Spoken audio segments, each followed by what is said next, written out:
Hello guys, 1 second, just getting things set up. We are joining live into a game already taking place, and just gonna post it on the Discord, and that is about it.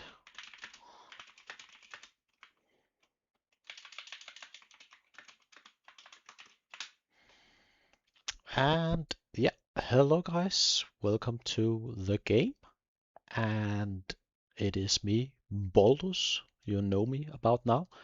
I believe this may be part 3 or 4. I'm not entirely certain. However, we are joining right as the action is about to take off, I believe. We have Nestor playing Yushi in the left side of the map, seemingly being quite far behind, at least at city count, versus Quetzal playing Persia to the right. And I haven't watched the entire game. I've only watched very little actually. So maybe chat can help me with what transpired earlier. But I'll try to take a look and see if I can make it out. I believe Persia got this city quite early. Then Yushi got these cities, but got pushed back and lost the cities. And I believe that is the game state. But let's take a look at some stats and see if they tell a story. From the perspective of Yushi, it looks to me like we are behind on specialists, and we are seemingly doing alright on improvements. It's pretty equal currently. The military score is pretty even. We've caught up quite a bit, which is always nice. So looks pretty even, Steven, as far as I'm concerned. And taking a look at the science, Yushi clearly had a big lead for a long while. We lost a lot around 6 turns ago or so. Still ahead by a little bit. We do have quite the lead currently going, so that is definitely advantage Yushi. But is it gonna be enough? Looking at the resources overall, it's pretty even, I'd say. Legitimacy, we are behind on by a pretty large margin actually, almost 100. Clearly our leader just recently died. Family opinion is, however, pretty good.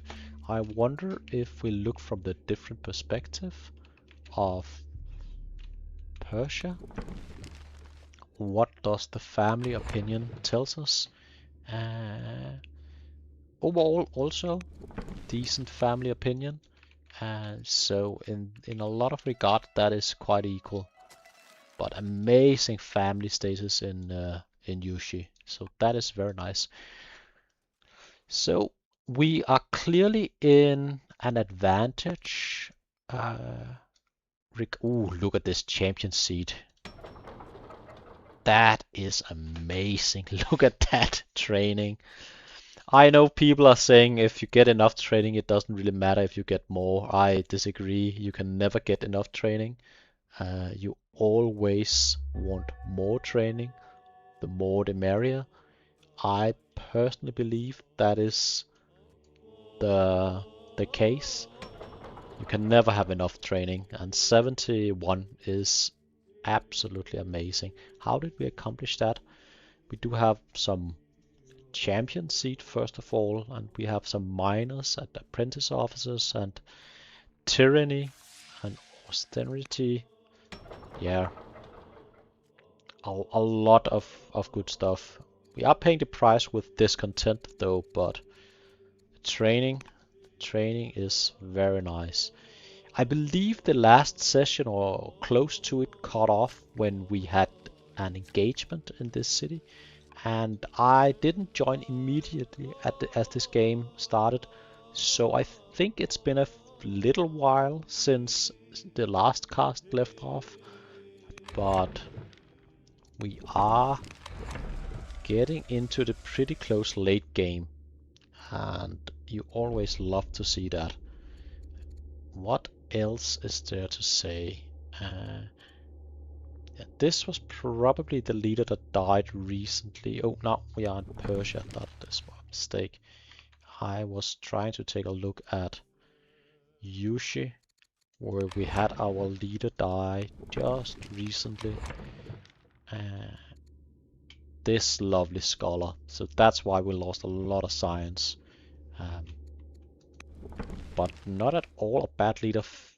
Fierce is nice, Judge is nice, and overall we are in the build-up stages of a game.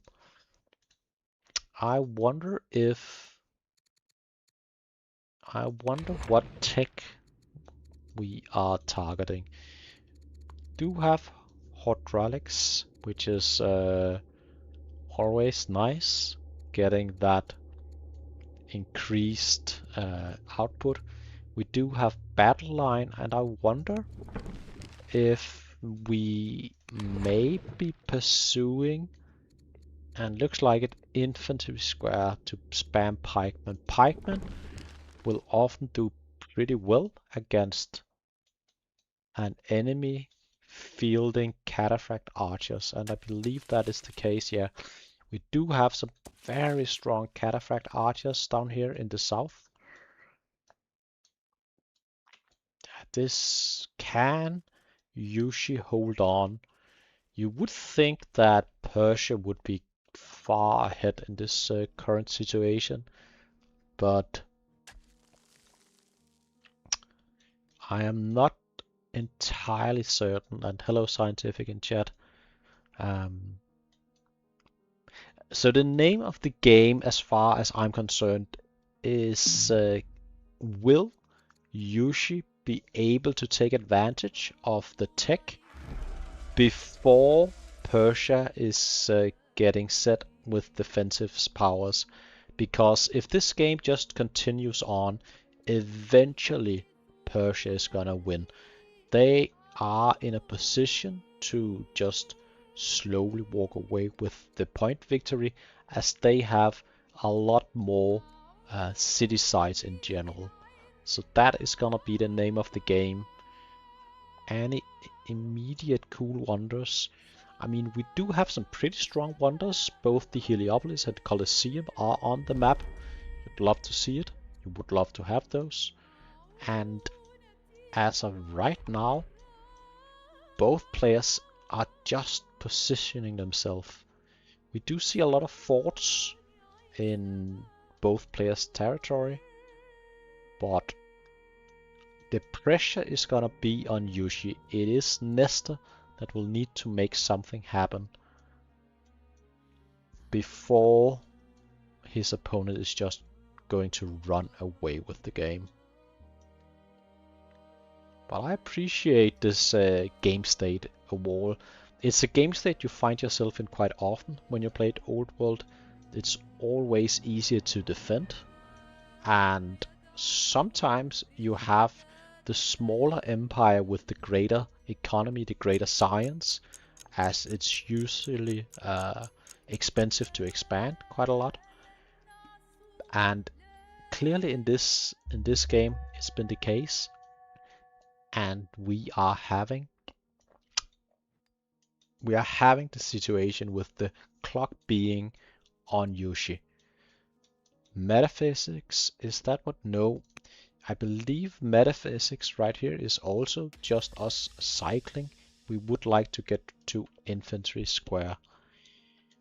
Could we push out with infantry square? Let's take a look at the Persia tech tree. Trying to get a sense of what has happened. Yeah, not an impressive tech tree for the turn count, or not as impressive as Yushi. We do have the 7 laws, The classic 7 laws was, yeah, usually have pretty much the same. And that is all fine and good. Which direction should we go? The opponent is gonna be bringing infantry square somewhat soon. And to counter that, we would like either battle line, which is alright but not great, or we would like ballista with hydraulics. I believe that is better.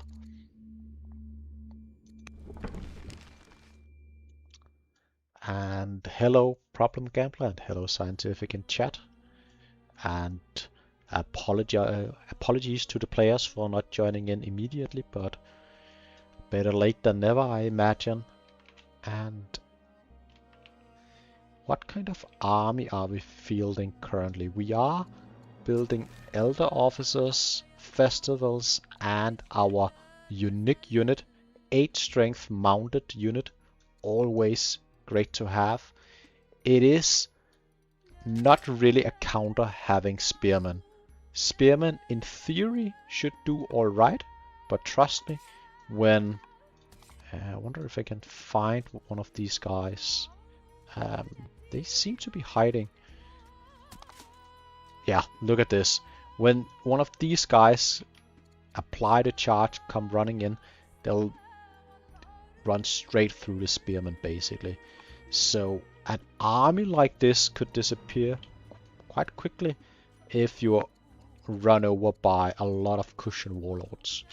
The cushion warlords having the rout, shock cavalry, and saddlebone ability, especially the first two. The shock cavalry ability to apply charge, that is a 50% melee bonus into bear and clear.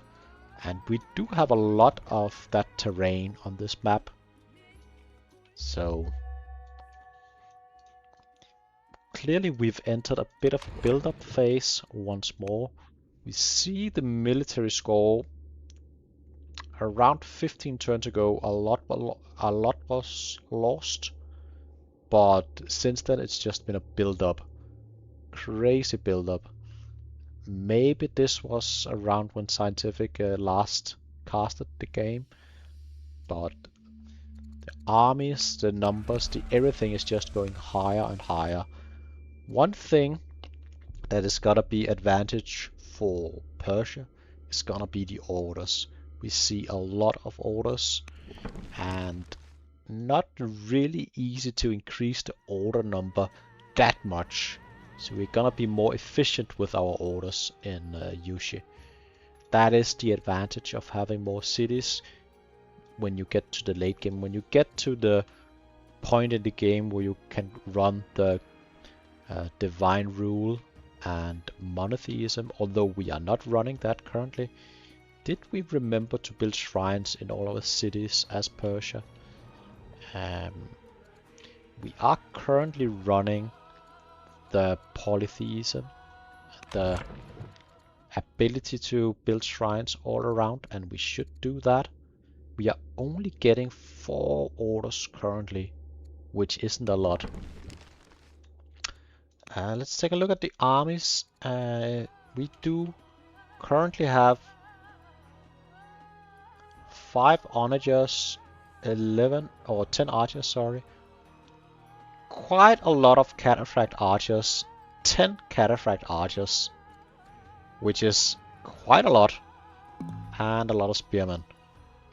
So that is the army, mainly spearmen, archers, and cataphract archers in equal amount, with a few onagers to defend.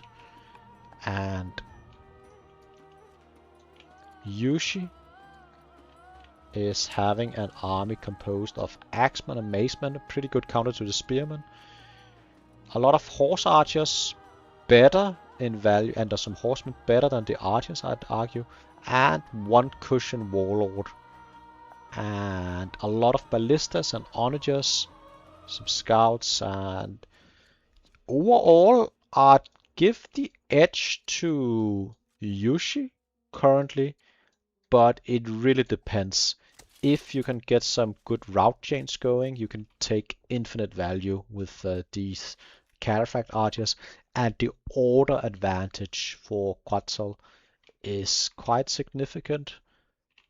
30 orders, which is gonna matter a lot. I believe the main thing you should be doing currently as Persia would be build up those shrines. You do want those. The economy isn't great. We do not have a lot of income. We are not really capable of non-stop production as far as I'm concerned.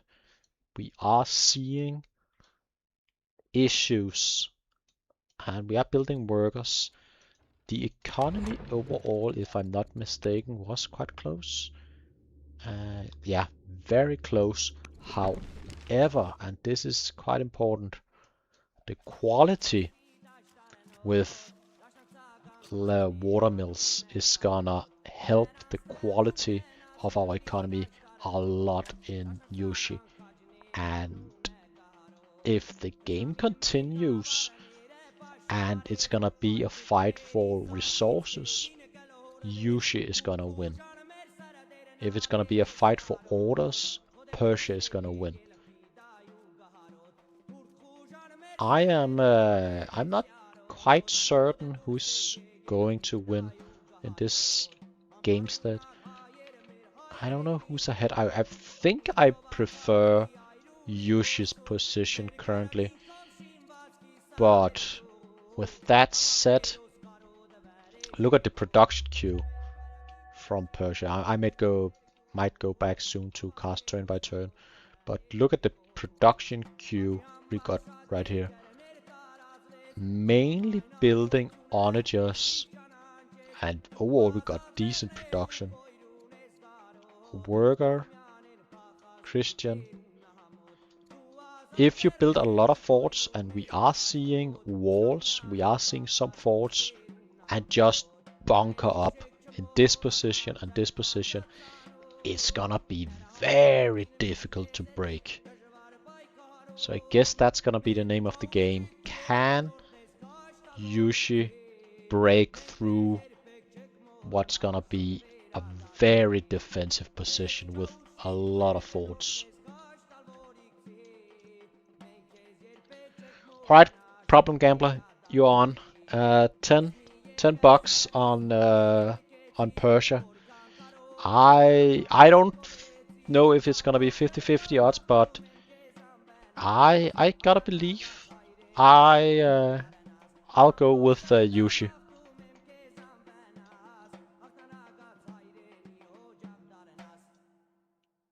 If it's gonna be a race to... Oh, why are we going architecture? That is... We seemingly did a little bit of metaphysics and then we opted for architecture. Why would we want architecture? It's, at least in my opinion, too late to be building baths. You probably... Maybe you would like a cathedral for the legitimacy, but I'd argue there is better things to be going for. I would have preferred going metaphysics.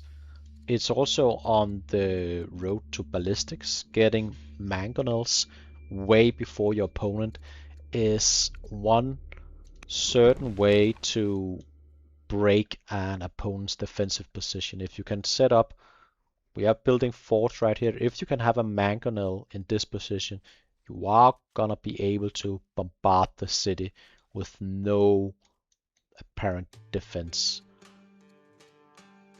The science isn't that impressive as I see it. It was more impressive earlier. It is closer now. Hello, Sean. And lovely to have you guys in the chat right here. And I do not know who's the stronger, the gambling curse or the Baldur's Caster curse. I do apologize to Nestor in advance for caster cursing him. Although I do believe it's a pretty close position. Usually when I cast a curse, people are in like a 95%, at least in my book, and then they end up losing. And I actually think I've cast a cursed Quetzal in one of his first games, if I'm not mistaken. So it seems only fair to cast a curse Nestor. Portcullis could do a lot for us regarding science. That may equalize this science quite a bit. Yeah, we do need to keep ahead in science for Nestor to be ahead.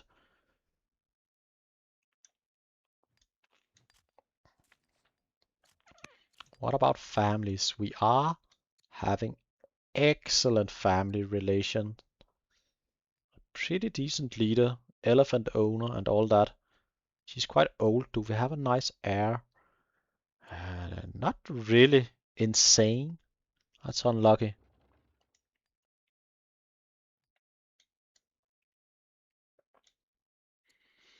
Hmm. Do we have any amazing... Yeah, we do have some alright spy masters. Not a lot of schemers, but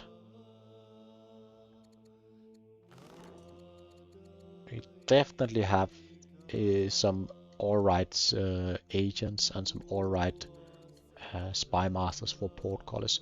Portcullis is not a bad bet. You'd like to get the scouting information and you'd like to get the science in this situation.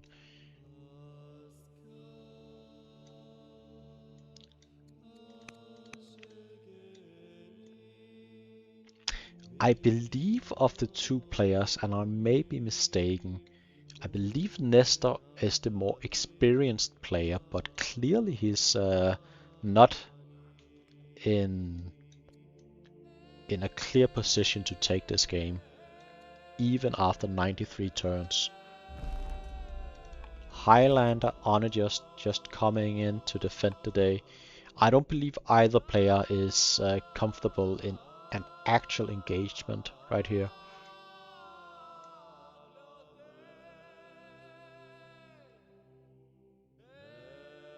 Having the ability to hide your forces in the forest is always great. But this is such a defensive position. And only 17 points to victory, which actually isn't a lot when looking at it. Do we have a lot of cities capable of developing? It's not too bad. We do have some points coming. At least 5 points within the next 20 turns or so. And we still have a lot of wonders on the map. But our economy is not really geared towards building wonders. What about religion? Could we go for a lot of religious wonders? We could go for at least one. At least one.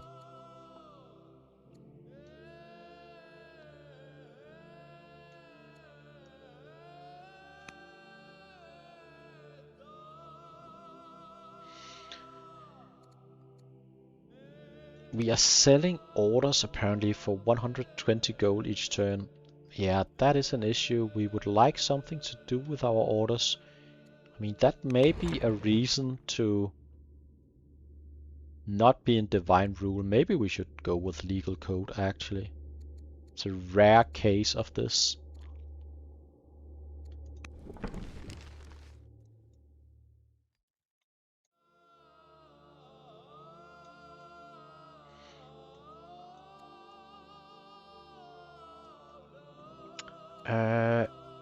No orthodoxy as of right now. That would be a great call, Alcaraz. Having the ability to just spend your orders on production is always nice, but we are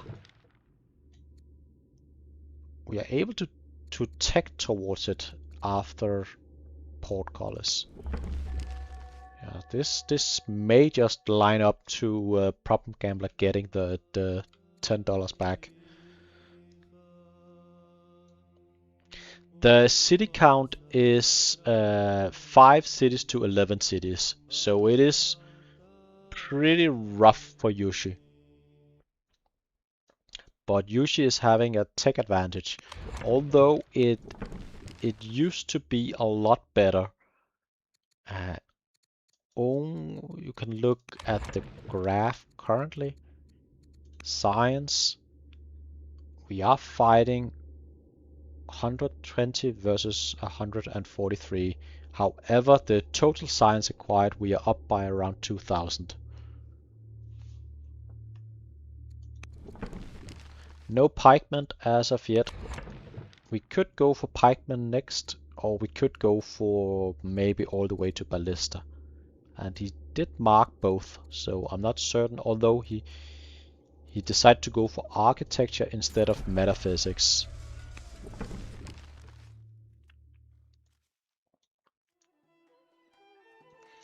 Do not really have citizens to install in new positions, or at least not in all our cities.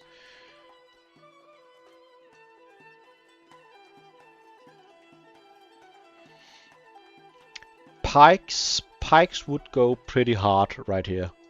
The main response to pike is gonna be 1,000,000 onagers in forts, and I believe that should be alright. However, a pretty good counter to 1,000,000 onagers is gonna be the warlords, the cushion warlords.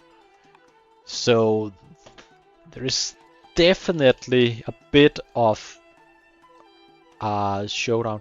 I believe one thing that's gonna be a good going in Nestor's favor, he's gonna pick where the fight is gonna take place, if it's gonna be here or if it's gonna be here. So he can sort of attack into one position.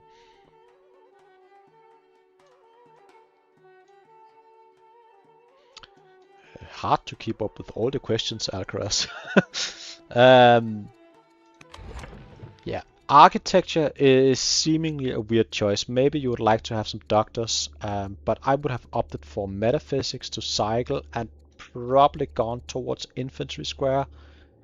Although I do see the purpose of going towards ballistics and having mangonels to just... You do have some pretty good positions for mangonels. Position them here, target down the towns, position them here and outrange your opponent. Could be a play, but it's gonna be slow, and I don't know if you have the time, honestly, as eventually Persia is gonna catch up in tech, and they do be having a lot of orders and a lot of cities.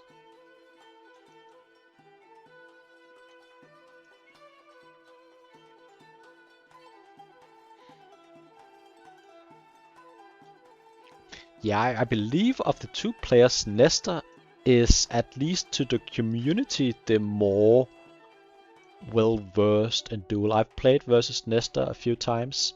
I believe we have a score of 2-1 in my favor, and I know for a fact he's been playing and been a part of the community for a long while. Whereas Quetzal is, to my knowledge, quite new, at least to my knowledge. He may be an experienced player for years and years, but that wasn't my initial take on him in his first game, but I might be mistaken.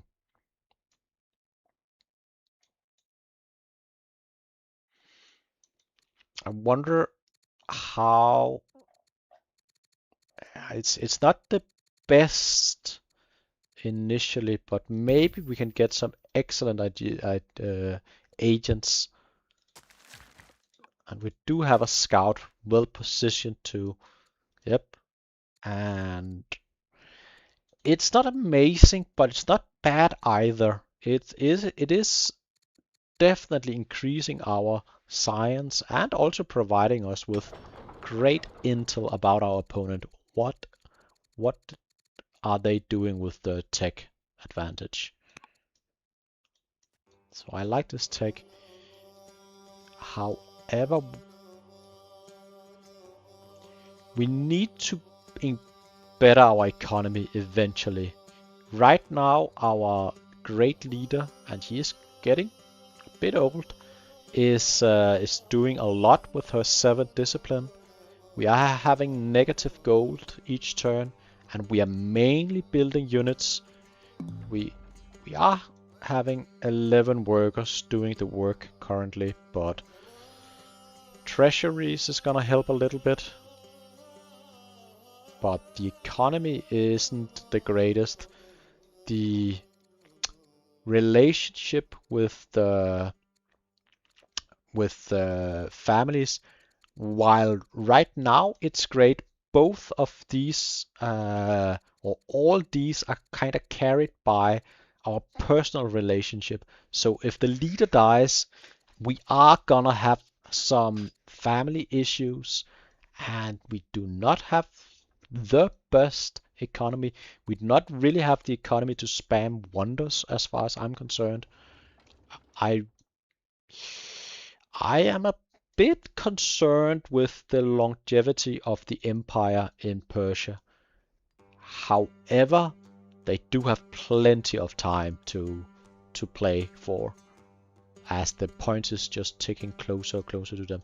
I don't like this. Free honor just seems like a bad call. We're building plenty of units currently. We need tech. I would have opted for forestry right here. I think free honor is a mistake. But maybe we feel the pressure. We see the promotions. We see the enemy army line up. Interesting. Interesting.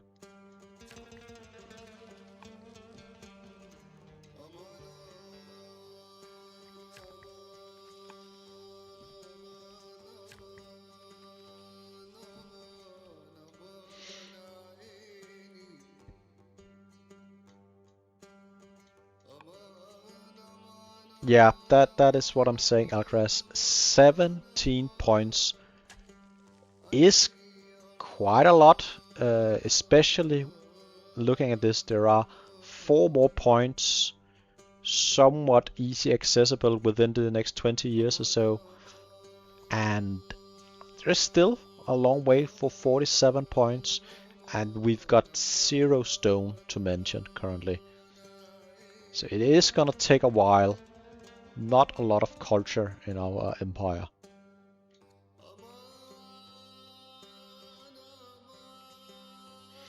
I do not believe double victory is enabled.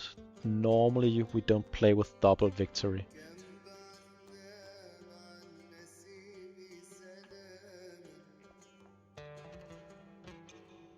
So seemingly no double victory.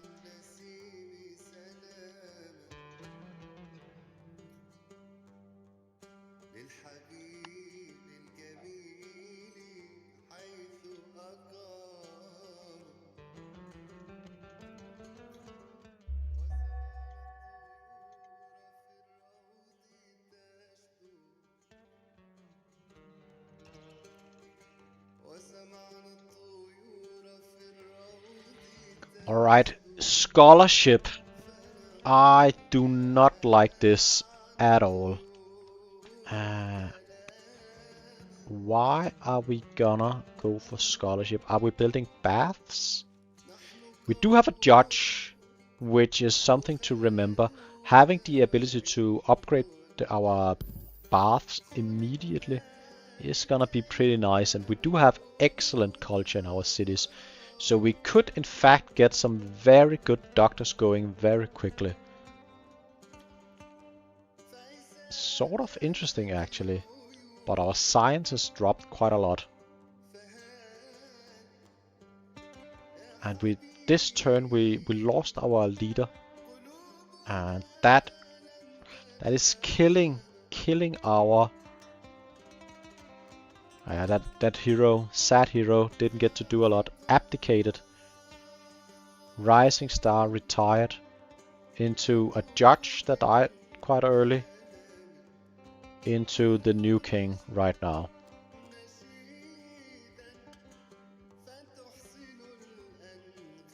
At least it's a pretty decent judge ruler for what we would like to do, and I believe we would like to upgrade some of our buildings. Building some baths. Do we have? We could build a bath in this city. Also this city.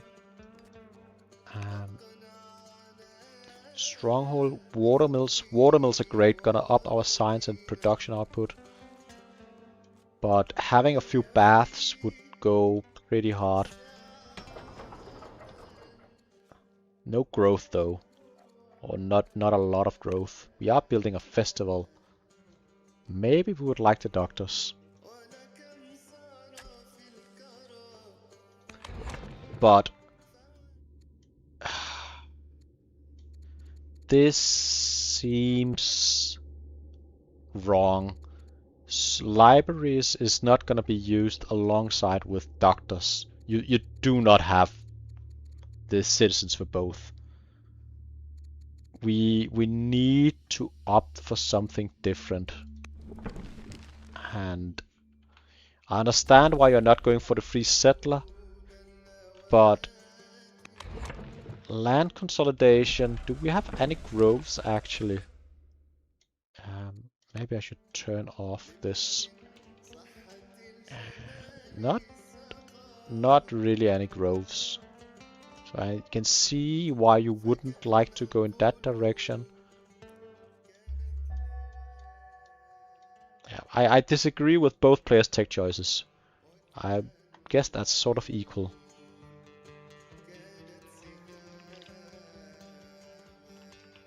Autonomous? I don't know if the city is autonomous. Don't think so. But I am mistaken. It is autonomous. That's bad. Having one autonomous city when you have such a limited number of cities. That's unfortunate. Could have... No, we actually don't have a lot of people to employ. Such a limited number of cities here. This...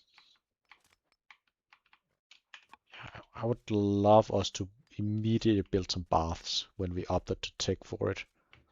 Our science is dropping. We are actually behind the opponent right now, as usual. But back to Persia. What are we looking to do in Persia? Still just building a lot of units, and I mean we are eventually gonna be ahead in the military score, and we do have the orders to make use of our army. Gonna be pretty strong overall. Look at all those units. What is the workers doing? Pasture, range, mine, pasture, pasture. Seemingly we are building a lot of horses, a lot of extra orders. Ooh, I like this. We are building a shrine. However, we are building a shrine in a city where we already have a shrine. We could really increase our order count by getting shrines in every city. But the stone isn't there and we do not have the money. And if our leader dies, I'm... For the sake of an interesting game, it would be interesting if Queen Shireen II the Conqueror died. The Conqueror, I wonder... That is 40 plus, I see.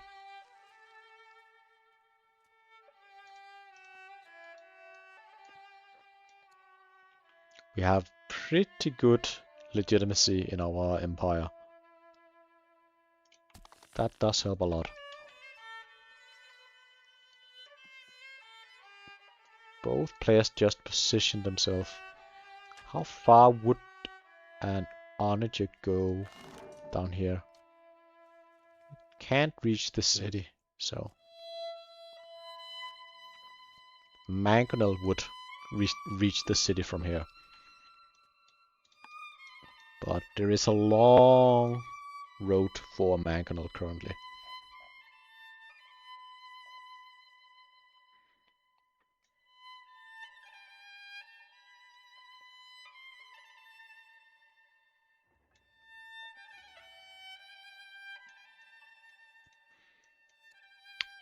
Persia's law currently are constitution for 13 science and centralizations for 4 science.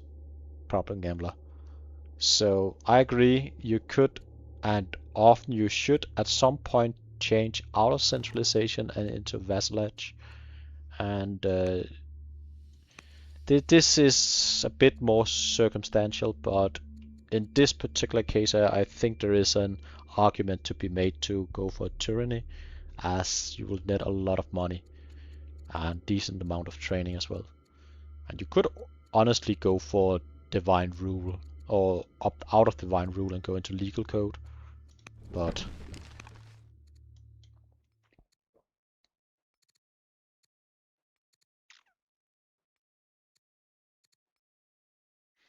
amazing relationship with all the family leaders. Seemingly we did all our moves. Still have 31 orders left. Nothing to do. We are selling orders each turn, as we do not have anything to do with them.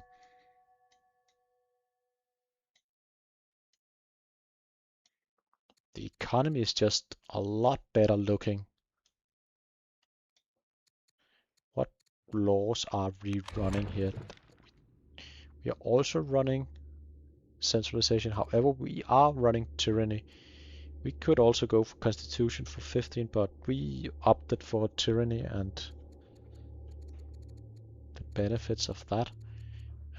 We are going for divine rule and mono. Seemingly we are missing a shrine in one city. We could dip out, build one shrine and dip back again for one order. That is quite expensive. Probably not worth it. We are building a lot of forts.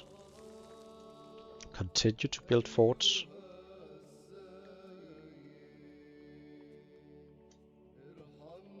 Strongholds.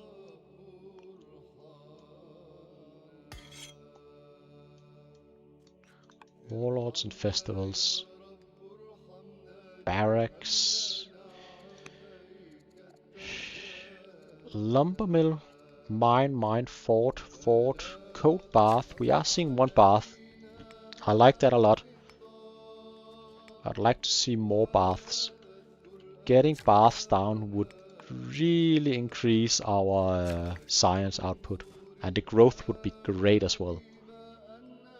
And we are having the judge, so we could immediately buy, at least when we get the citizen, we could immediately buy the doctor and then upgrade it into a better version. So honestly, the architecture pick could be pretty decent right here if we just really opted to go for that science boost. I could see why. We could even turn on the engineering and maybe go for some wonders. Although there are no wonders right here really gonna benefit us greatly. Maybe the Colosseum could be pretty good. Do we have any really nice places for the Colosseum? It does need a river. We have no river in here. It would probably be here. And it would be alright, but not amazing for a Colosseum.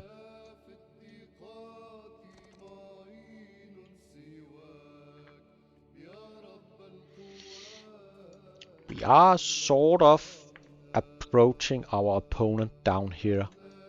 And a bonus to be fighting down here as opposed to up here, in my opinion. We do not have a river, and it's mainly just flat terrain. Our very strong cushion warlord are gonna do pretty well on this terrain right here. Could run in and do a lot of damage. Also, the opponent is clearly more concerned about this up here. Playing on low events, I'm missing all the events clearly. I think it's just a skill issue.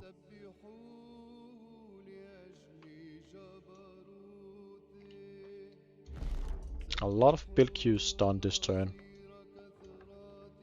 We are having the struggle of not really capable of affording what we would like to most likely build. Battle line. I mean, in theory, we are also as Persia, we are sort of approaching going for our own infantry square, but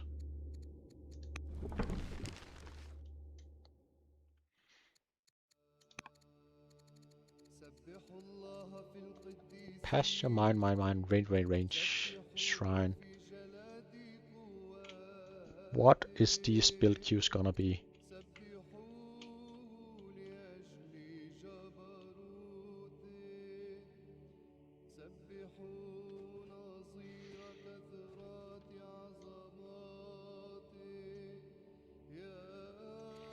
It is a game with both players having gotten drama, so we are getting the music. Let me know if the music is too loud. In most of my games I do not have the music. I wish the developers had a setting to just enable music from the start.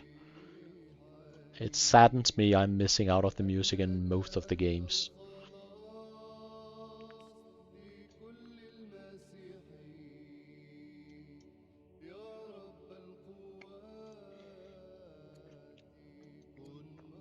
Three workers left. What are we going to do? Positioning a war elephant.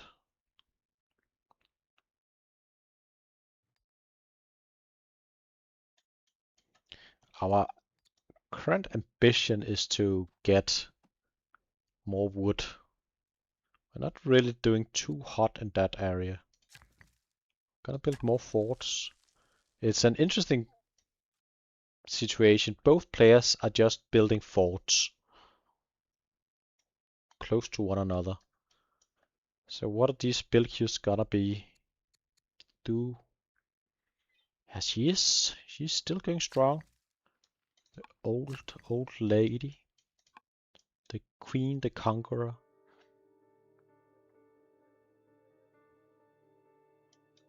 We are influencing. Seemingly doing a lot of missions. Increasing our iron output. Good choice. Good choice.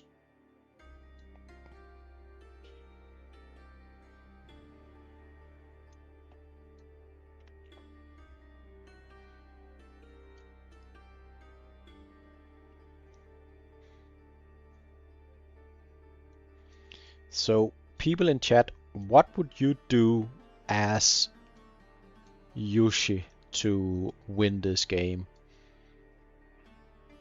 What I would do as Persia would be to build more workers, honestly. I think we need a better economy. I know it's late, but our economy is having issues.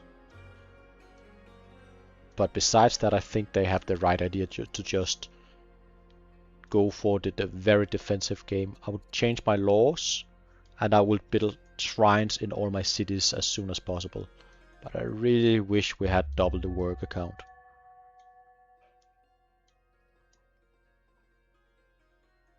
I honestly think the play from Nestor might be, only because we know what we know, to go all out science in this situation. Go very tall and get down to ballistics. Getting the doctors and then going for ballistics and infantry square.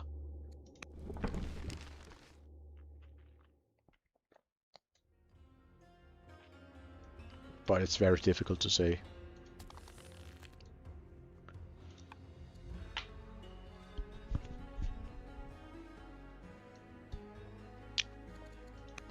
It would be a lot easier to attack when the tactician dies, as she's sort of holding this empire together with her relationship.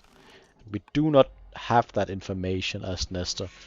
But I believe Persia is gonna struggle a bit with a lot of very unhappy citizens. We do have a lot of discontent across our empire.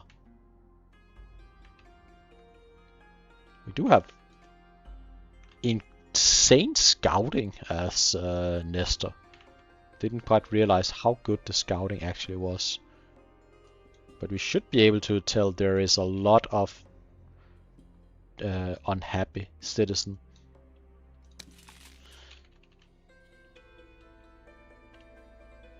We opted to go for double council and a cataphract archer. I think more cataphract archers is never a bad choice.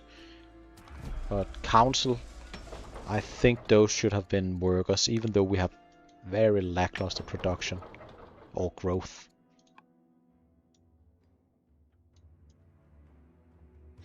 But quite a lot of these cities are not really doing a lot for Persia. This city, for instance, is not really helping a lot. Neither is this. They are giving a few orders and such, but it's not that impressive what they provide.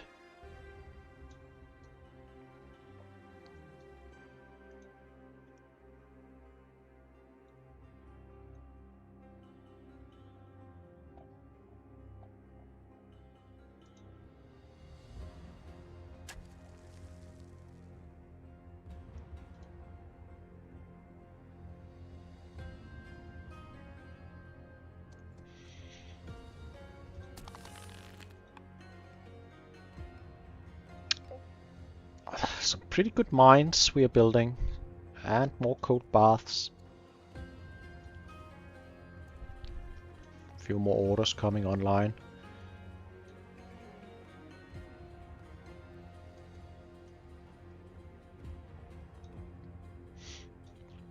Could there be an idea to go towards Cathedral and get double output? I'm not certain, honestly. I don't often build cathedrals. I'm by no means an expert.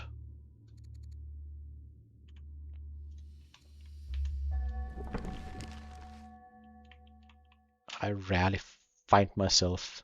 My religion is offices. I just build offices.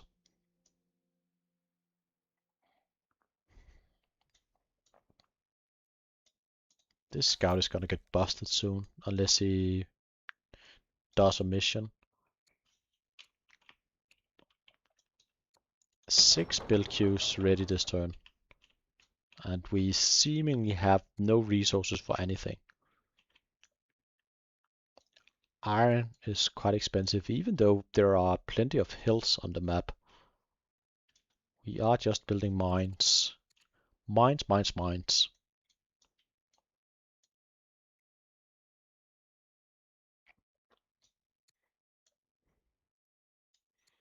This game state, I wish I could change the time to being medium instead of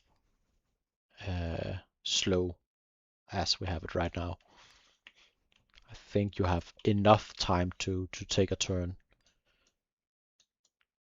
on medium on this turn number.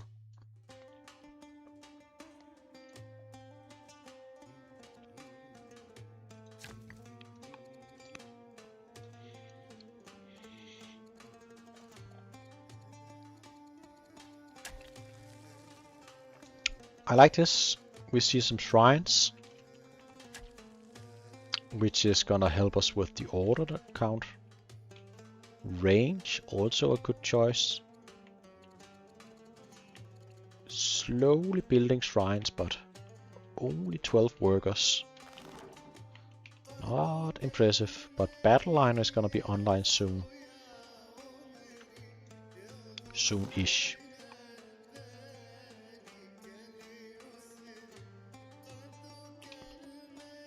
Did a lot of our ambitions.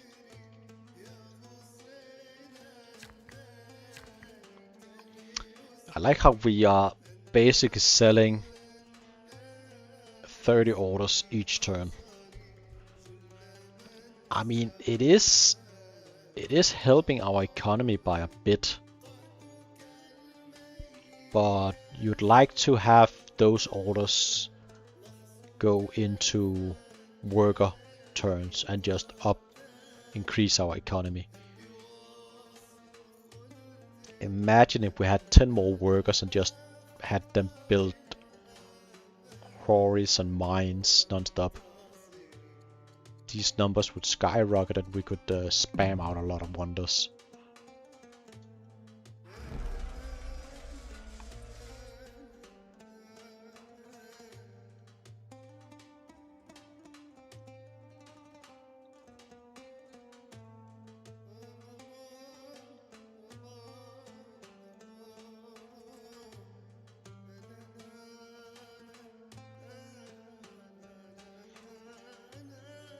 Yeah, Problem Gambler is saying he could rush some workers with civics, and I agree. You need to do something. Probably switch away from divine rule, switch into vassalage, switch into... I mean, constitution is alright, I think. There are an argument to be made for going tyranny. But legal code could be a play, and then rushing out a few workers. I think there is merit to it. I'd also probably opt for doctrine as soon as possible. Overall, I think there is so much value in having having divine rule, but we're only getting 5 orders each turn, and it is actually costing us 5 science each turn, and we are selling 20 orders at least each turn.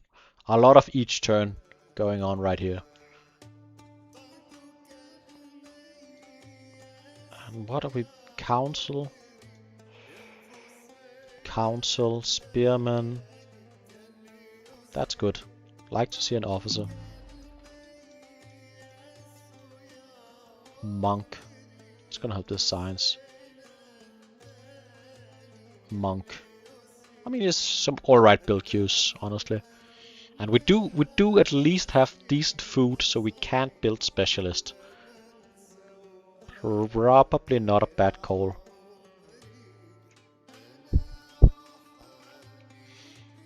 Alright. That seems to be our turn. I think we are gonna slowly pull away in the military score. Yeah. We are getting ahead in military currently.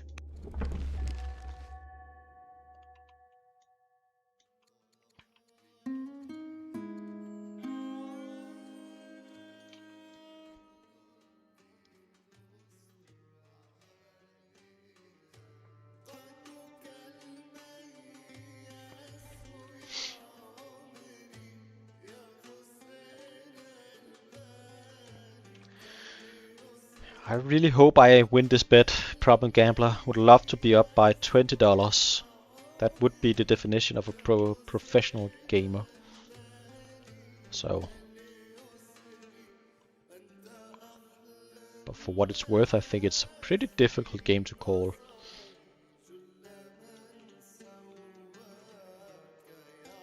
This scholarship is puzzling to me. Normally going scholarship, the best thing about scholarship is being close to the next great law. That is, both elites and guilds can be great, but especially guilds is amazing. And we are not really in a position to take advantage of that because all our citizens are employed, or at least most of them. So I really don't get this scholarship.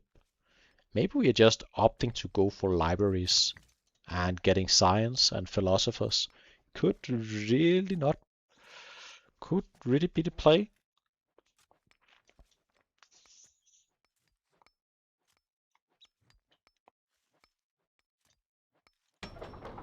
Seemingly we are gonna have some doctors soon. Soon-ish.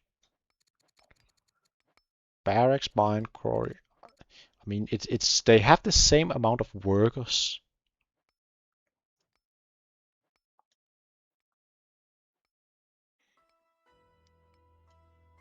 Those very efficient watermills are gonna help a lot with the economy.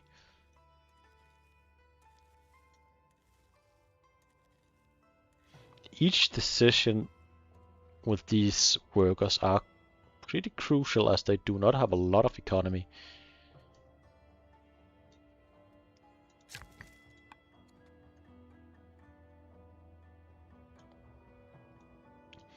Has Persia built any holy sites yet? I don't believe so.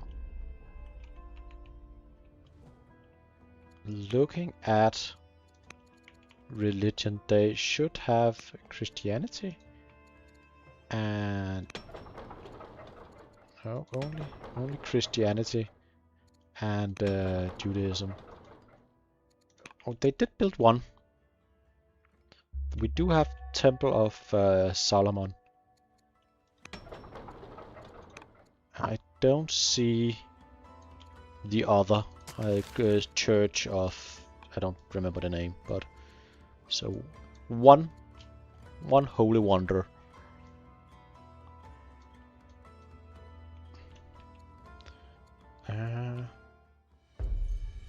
Can pick an education, something from an ambassador.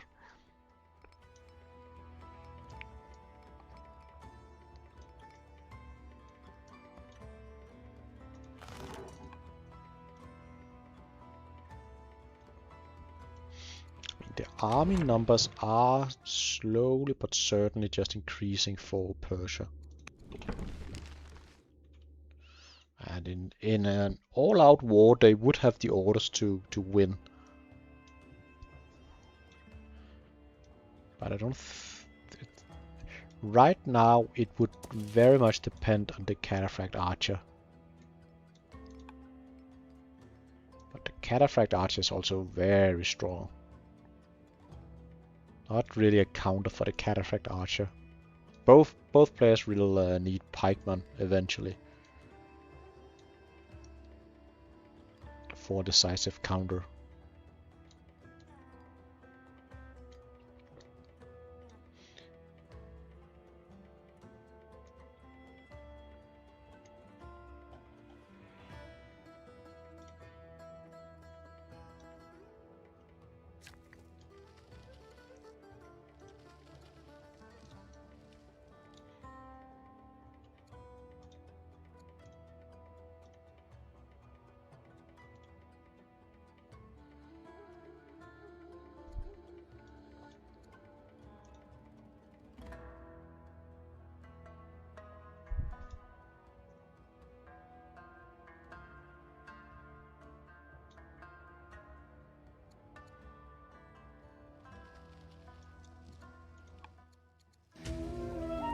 Hey. This event, I would love if when you cleared the tile entirely for stumps.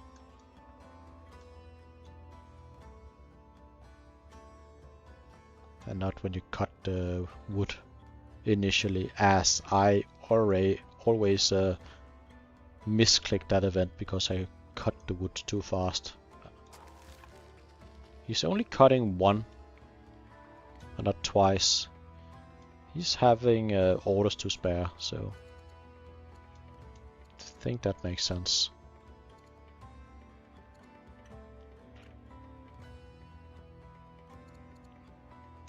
Amazing relationships currently, but if this lovely queen falls ill, we are gonna be having issues, I believe.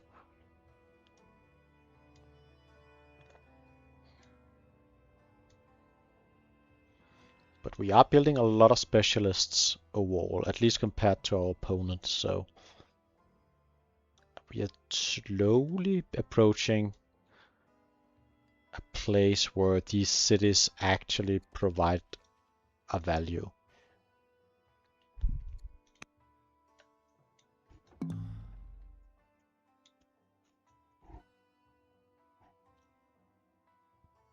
12th turn inquiry. I mean, why not at this stage? Maybe you should just build a monk or woodcutter or an officer. Maybe that would be better.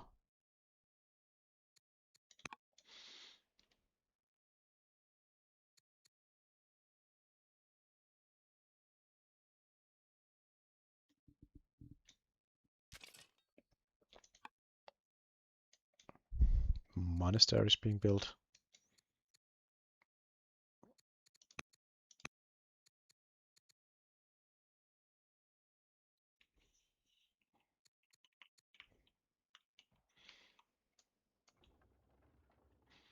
Again, just slowly build up. Slowly build up.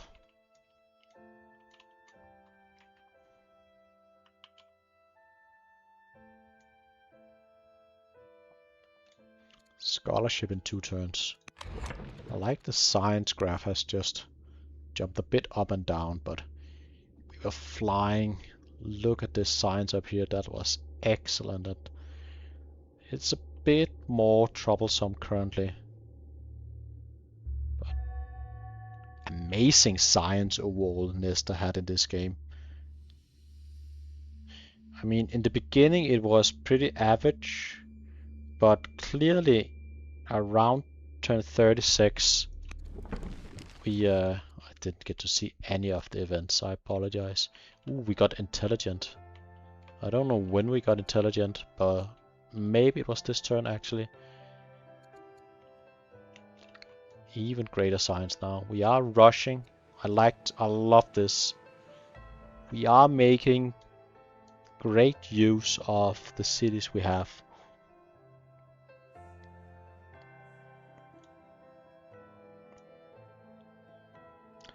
Feel more than welcome to make a second bet, Constant.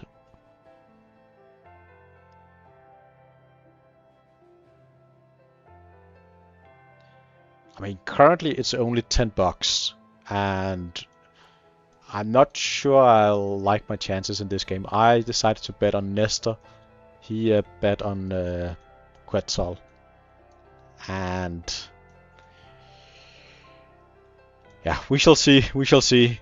Come on, Nestor. I believe. You can do it. Although it is fighting into Sentinel goddamn onagers and forts. It's not easy. Ooh. Our first bath down. I wonder if... Yeah, I like this. Go with the elder officer, and when the citizen is born in 3 turns, get the doctor going.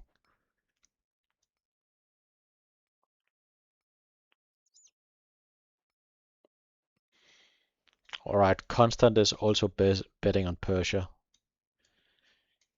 I understand you guys. But I believe in the Nestor.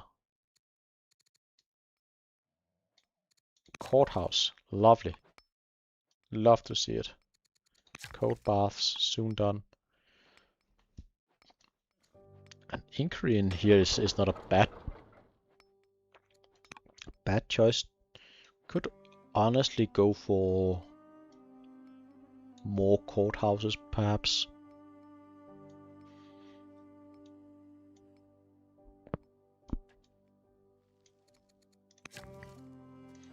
We are opting to just build a warm baths instead of upgrading this one. I don't know how I feel about that. It's okay, but could also build a bath down here by the towns if we wanted to, if we felt comfortable. But probably not.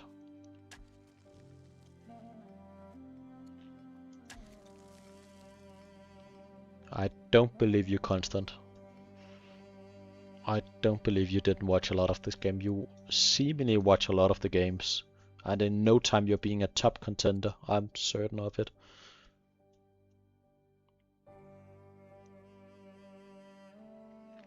Hello, Moose. Yeah, it is a choice I wouldn't have made, that's for certain, but maybe it's alright. I mean, the other options weren't great. Coinage and land consolidation neither provided anything substantial, and for the 300 extra science, maybe scholarship is worth it. The free settler is absolutely nothing.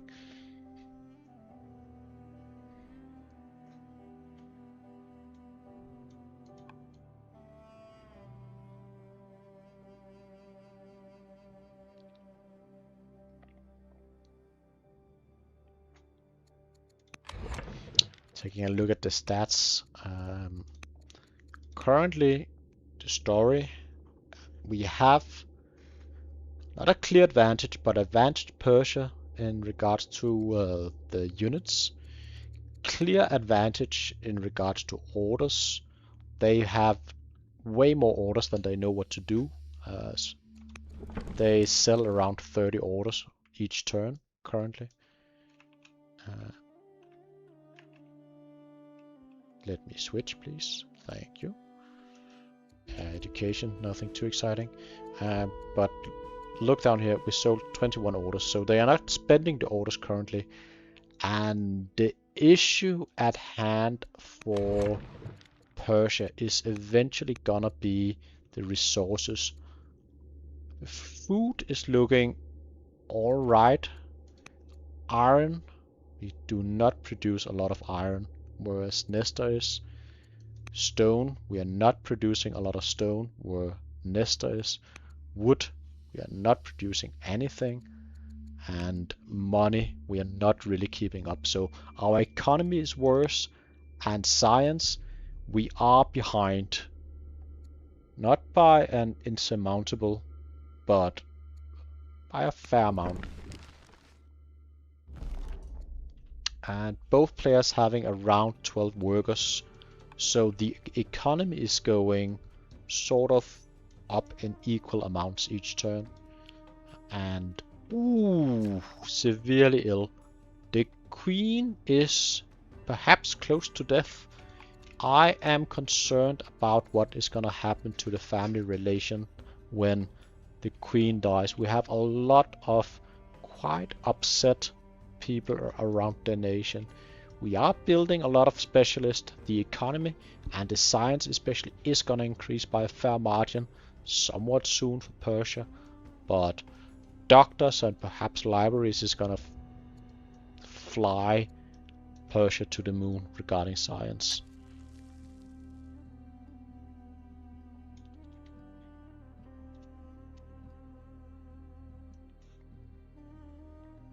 And lovely to have people stop by and make a comment.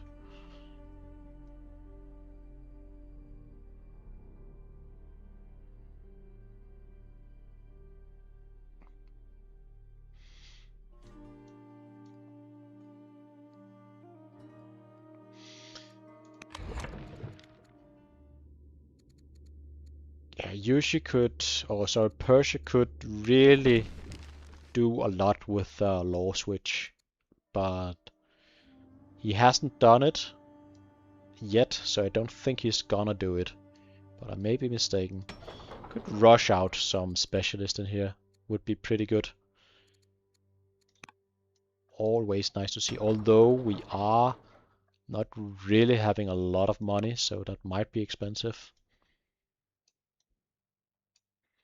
But looking at the improvements count, it is sort of equal. But the quality is better overall in Yushi, as they've unlocked the power of watermills, increasing the value quite a lot. And she is severely ill. That that is exciting. I love it for the game. I'm sorry for Quetzal for her being close to death. She may bounce back. Sometimes they do. But our next leader isn't great. Do we have anyone very nice to take? educated, that wouldn't be bad. An educated zealot would be pretty good.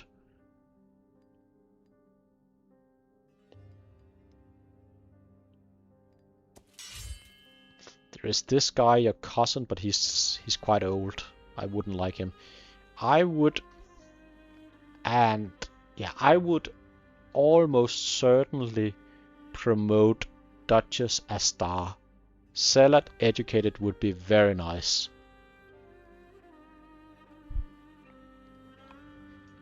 We could rush workers with training in our cities and get the economy going. Extra movability, it would be very nice. Okay, big decision. We got what we wanted. We got the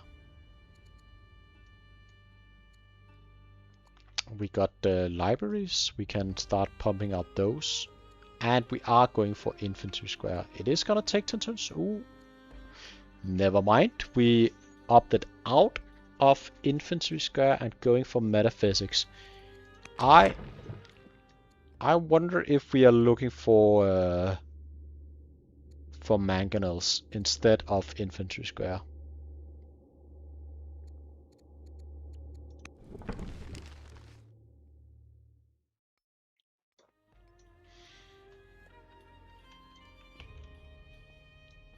And Problem Gambler is saying Quetzal should imprison the first in line right here. And the idea behind this right here is if you imprisoned, you cannot become the leader, if I'm not mistaken.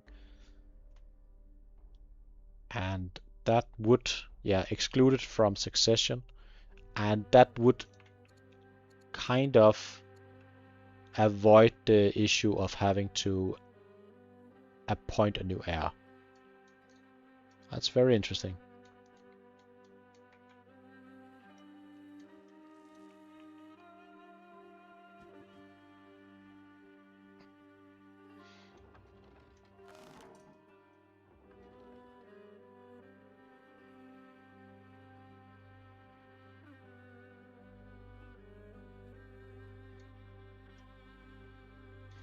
I really like how the chat is, just as I do, having a difficult difficulty calling who's gonna win this game. We are seeing some of the orders, when all the orders on workers are spent, slowly building and setting up units down here. I like the positioning of our siege in forts apart. It would be quite difficult to go in and punish it here. And I believe our science is targeting mangonel. I have had 3 games with Nestor, and in one of the games, actually I believe the first time I ever saw a mangonel in play, it was Nestor. So he may be fond of mangonels more than the average.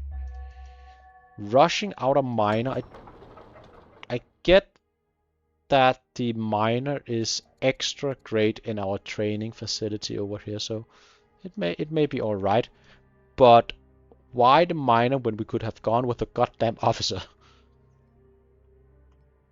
Ugh! Why? I'm confused.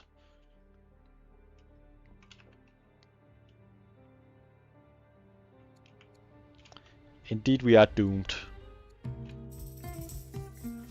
And I really hope we are gonna do something about our next in line. But this is where I think Quetzal, that is seemingly an absolute beast of a player in the first 50 turns, could make a few notes and learn a thing or two. The laws could be optimized and the succession could be optimized if he doesn't do it. I'll hope for him he does it, but getting a tactician at this stage is not really gonna help you a lot even not a great tactician at that. Vigilant and insane. Neither traits are really amazing. So I hope he's gonna do something. A zealot would be excellent. Rushing with training in all the cities, getting like 4 or 5 workers in addition to what he's gotten already would be lovely. Slowly more and more onagers are getting pulled, and look at the army in here. But Nestor has excellent vision. He knows exactly what he's up against. You see those cataphract archers.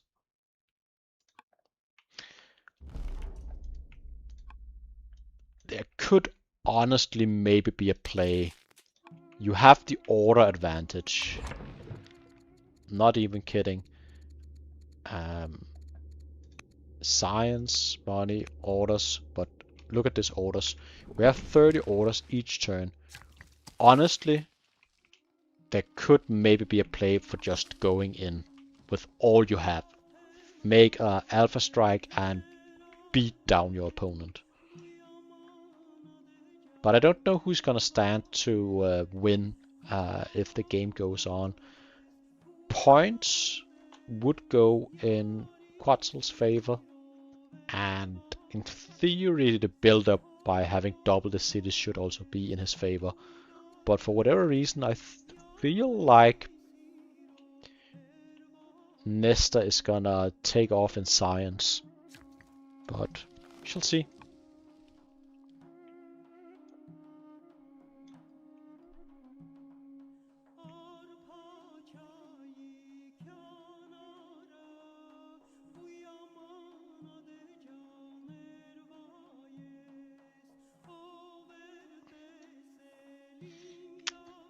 Currently the bets in this game, if I'm not mistaken, I am Team Nestor, Gambler is Quetzal, and I believe Constant did bet against me as well. So he's thinking Persia is gonna win as well. But it's a very difficult game to call, honestly.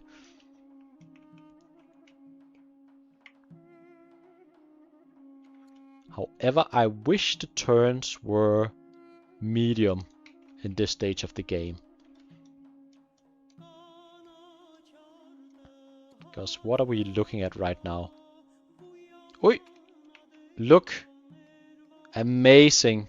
Good job. Very, excuse my language, fucking good job, Quetzal. We did appoint the heir. Exactly what you were supposed to do. She is gonna do amazing. Having the ability to rush out in 7 of our cities.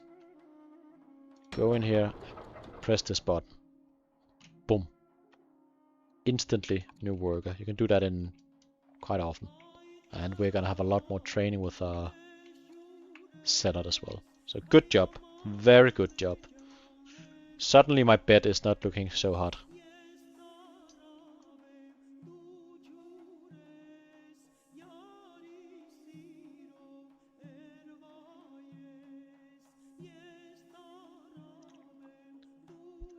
Cricket is Team Baldus. I gotta make a post about it. Or notes at least.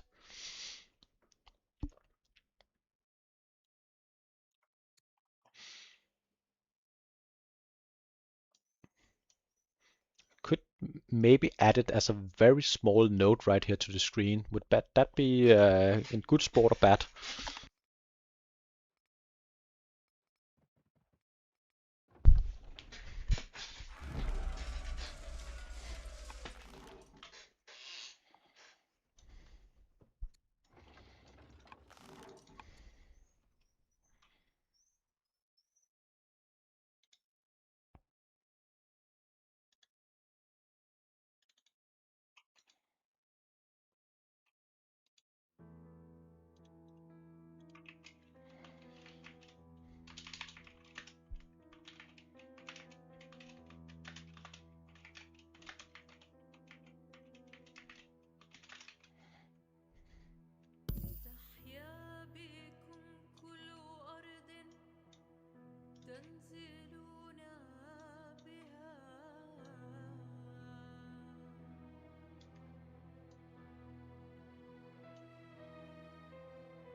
Right. I've added a little bit of spice to the stream.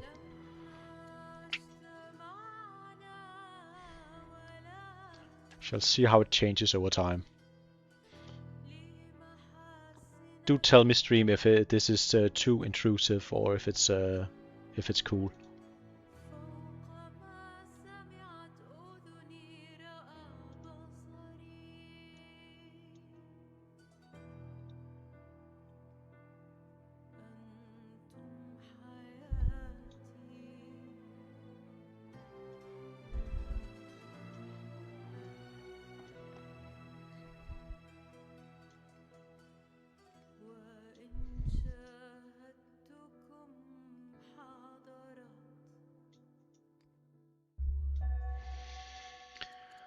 Okay, let's look what that did to family opinion.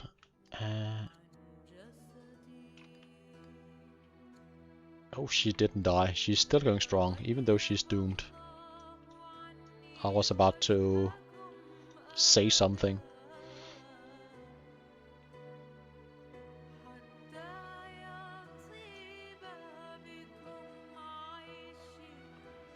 A vote for Baldus is a vote for Nestor. As I voted for Nestor.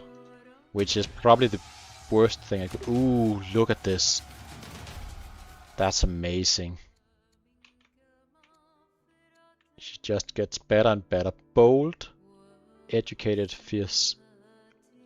Amazing. Although we are not playing versus that much infantry, still amazing. No, I believe we changed... I believe we changed the order. Yeah, it used to be this guy, but we bypassed him. So the heir didn't die, he got bypassed. We paid the price for it, but I think it's well worth it. Yeah, he did bypass. Excellent play, Wall.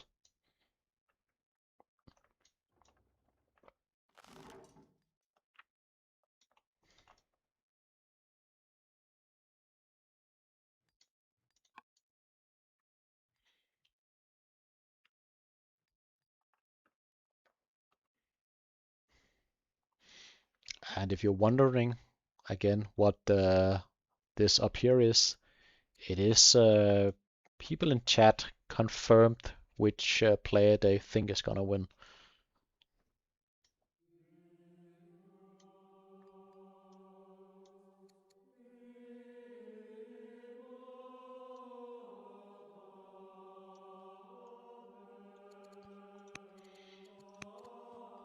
Yeah, you're right in that regard. It could cause issues with the bypassed air very soon.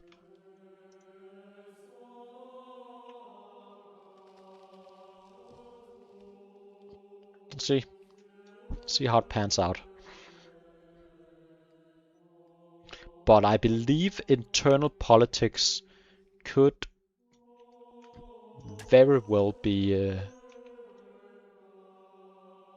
changing quite soon in the Persia kingdom, which could really start the downfall. But we shall see. We did opt to go for Freemasonment. We did have Doctrine available. I honestly think you should have grabbed Doctrine right here. Having the ability to just rush things in all your cities would be amazing.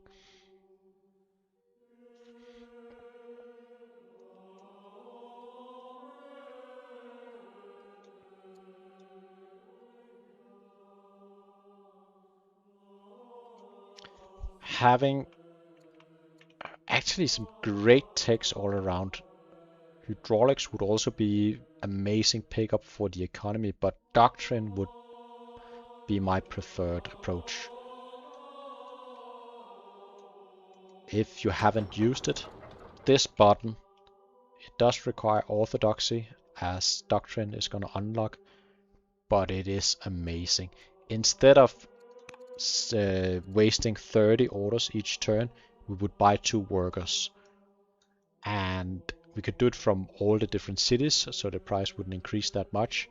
And in 6 turns or so, we would have doubled our worker count and our economy would be flying. So really an unfortunate mistake, but the science is going up though. We are slowly building more and more specialists.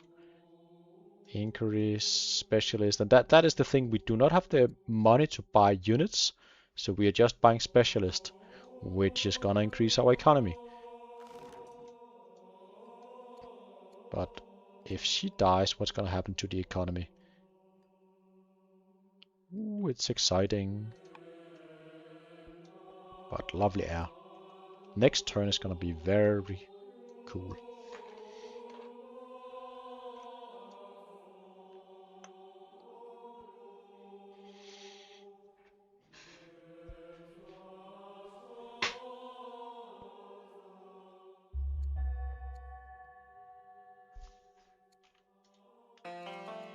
Divine Rule.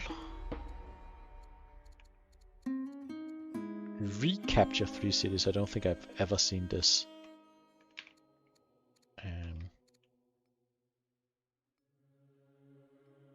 That seems decent enough.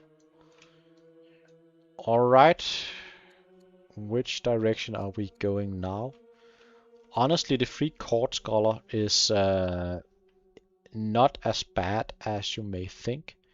Getting 2 great scholars in your cities, could go get a scholar in here and a scholar in here, honestly may be the best choice available. And we're going for it. I like it. It's recently buffed to net you 2 court scholars, which makes it worthwhile. I'm glad we're not going for jurisprudence, as I think that would be bait and the wrong call in this circumstance. In here, oh, we have a judge a turn ago? Seemingly we lost the judge, or maybe we moved him to this city to buy a priest. Priest is a great pickup when you have all these citizens, netting you a lot of training. You don't see that often, but it's very cool to see. Yeah, get the doctor going. But one, I wouldn't call it maybe a mistake, but starting to build a warm bath, we won't be able to upgrade this, which is gonna be annoying.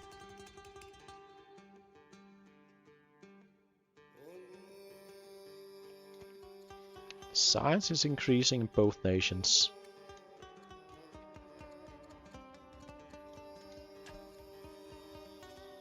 The Mason. What do you have to do to get the Mason? Improvements. Ah.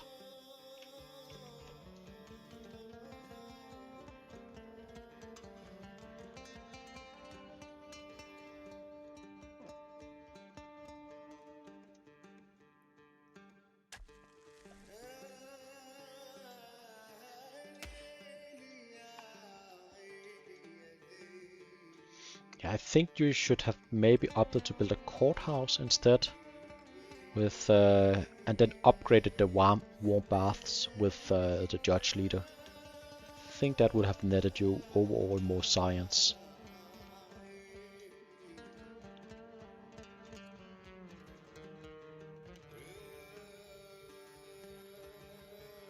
Could maybe also build a watermill in here somewhere. Down here maybe. But honestly not crazy value. Maybe we're saving down here for windmills.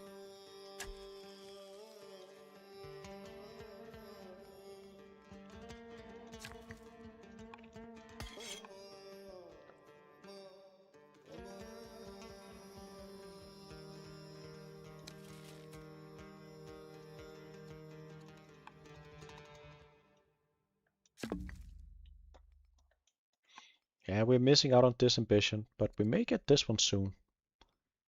Only need a bit more lumber and we may get there. We're getting close. Alright, looking forward to the Persia turn. What is gonna be the status in the kingdom? I am concerned. I am very much concerned.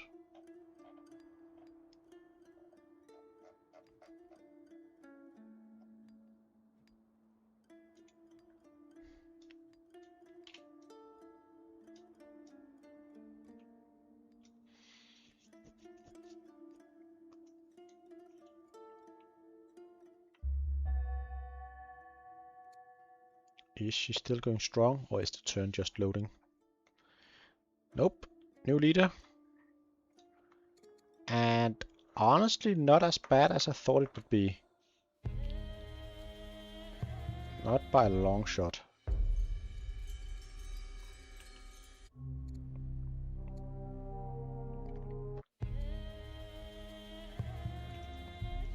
We do actually still have pretty decent relations.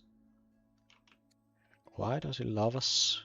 He's ambassador, I see, and is following Judaism. So it did take a bit of a nosedive, but not as bad as I had thought it would be. However, this guy is... actually is not that bad. He's endeared. So that levels out.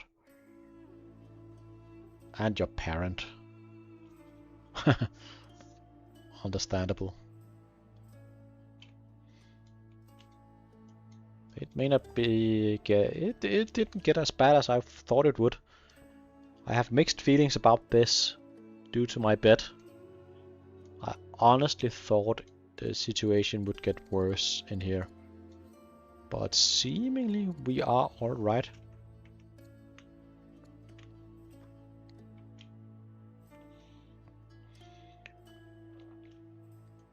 No political issues at all. Instant marriage offer. And why not? It's a great guy. I think I would take the salad, get a lot of training going. I don't see why not.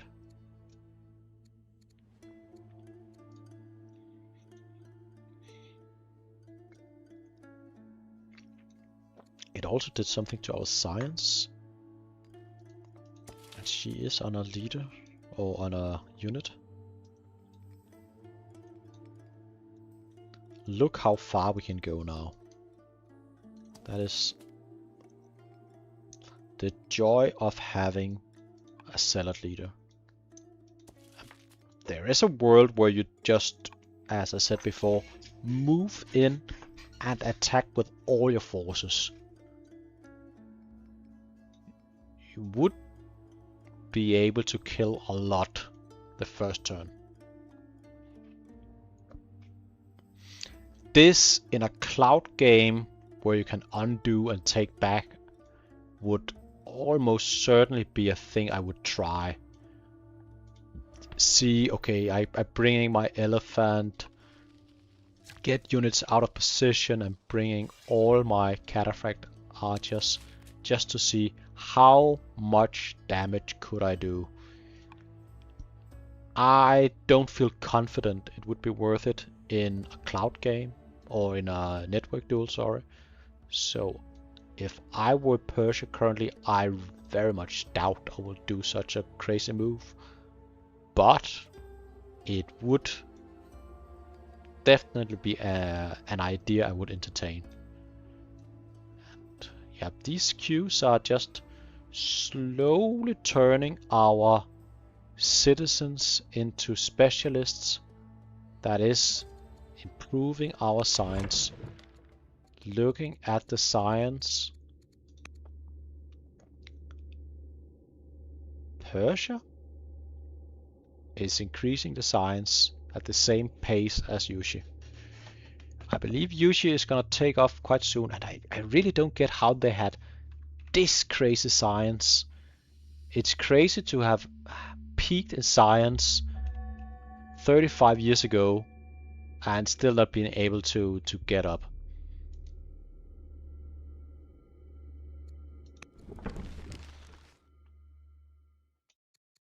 Crazy to me.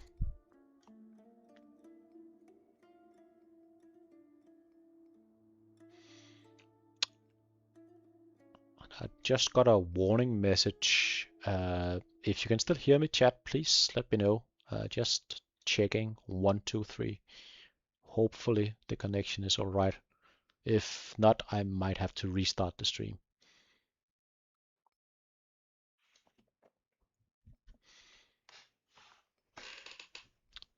So do let me know when you hear it.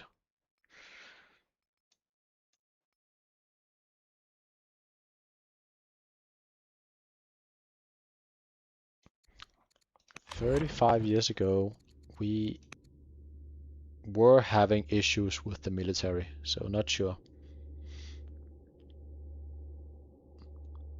Looking at these two graphs, you have the science turn oh, rebels. Not Probably not too crazy. Scribe, worker, a lot of training. Interesting.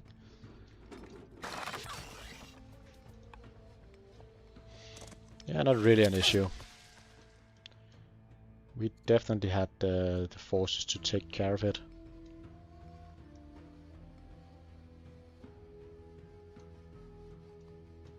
These warlords just joining the fray. And they are pretty good, but versus cataphracts, not too sure. It's a pretty even match overall. Vaulting. Ah, god damn it, Nestor. Is it really worth it to go architecture and vaulting to get cathedrals, I presume? Maybe you'd love to get this law, get a bit of extra value, but I don't get it at all.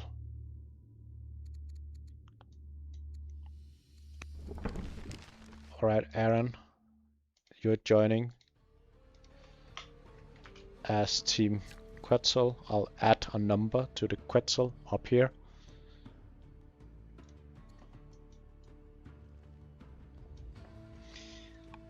I assume, Aaron, that may be the reasoning, but we did put a turn into...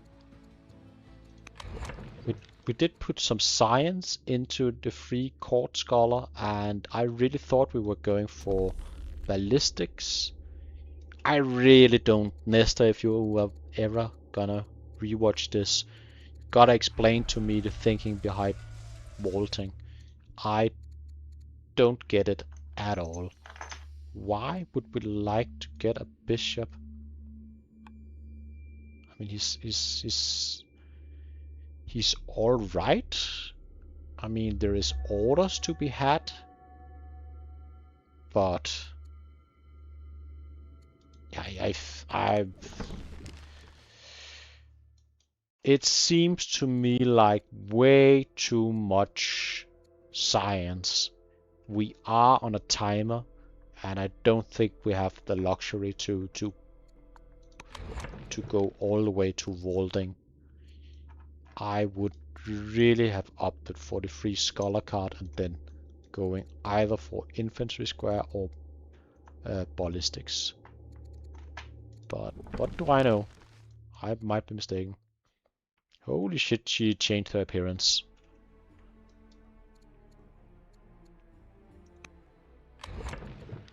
Can't we... Oh, she just took off her... My bad. She didn't change at all, she just changed the style.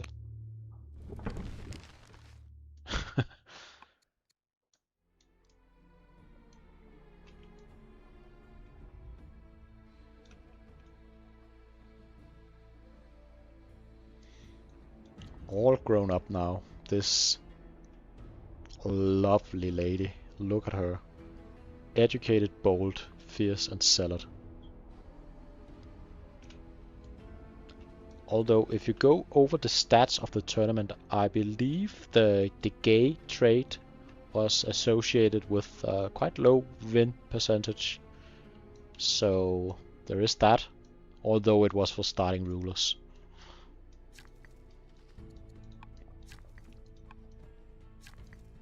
I love the way we are approaching our lumber issues. We're just chopping woods without chopping them all the way down.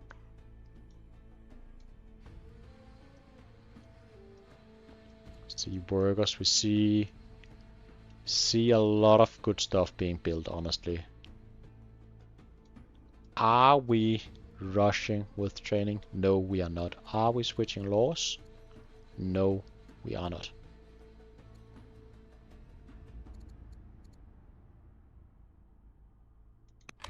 Should go for vassalage and possibly tyranny here. Maybe legal code as well, as we do not get a lot of laws. Oh, we are up to 6 now. It used to be 4. But this should definitely change. Without a doubt. This... maybe. But this button right here is your friend when you have a zealot leader.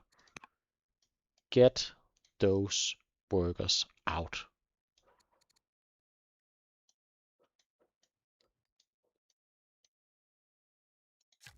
This worker is quite exposed.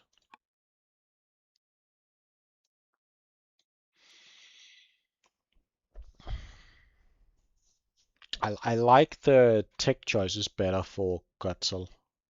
A lot more, actually.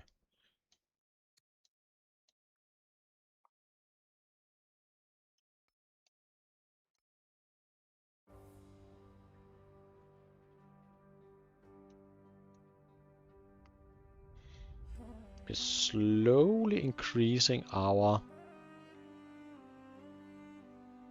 resources.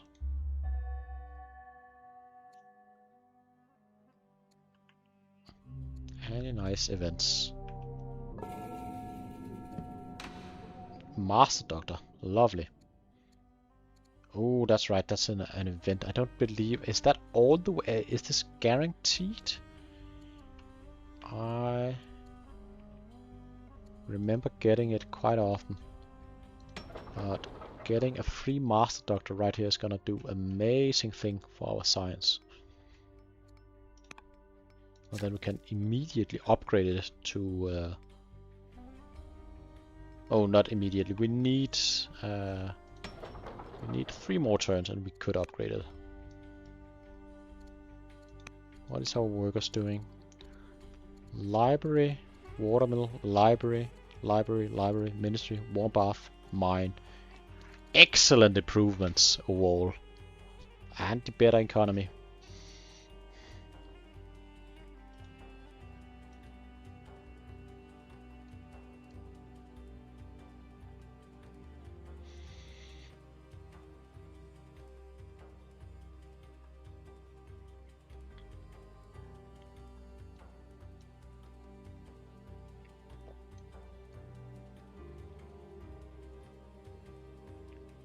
Yeah, this ain't gonna happen.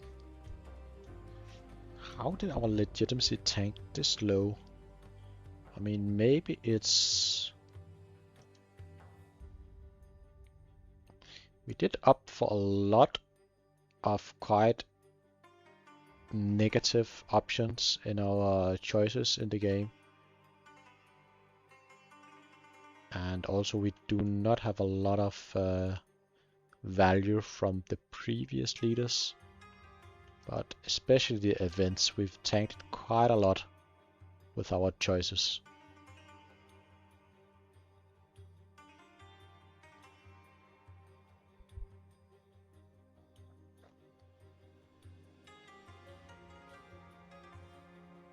Yeah. We're sort of paying the price.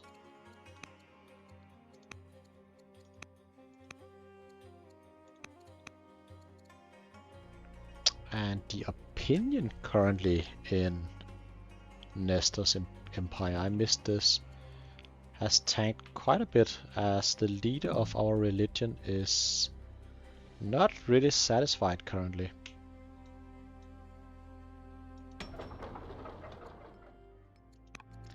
What? We had the option for a free master doctor and we opted to go in a different direction? I'm confused, Nestor. Why would we do that? Explain to me. We do not have the civics for a law when we get to Walding. Nestor, my guy, you are making interesting choices, and our seemingly scholar died here just before we got the inquiry. This a rough few turns for Nestor, at least as far as I'm concerned.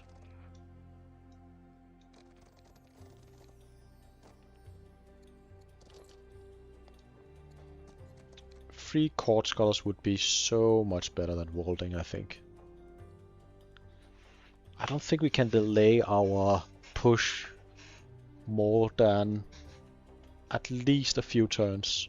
We are on a timer, and we are not at all playing like it.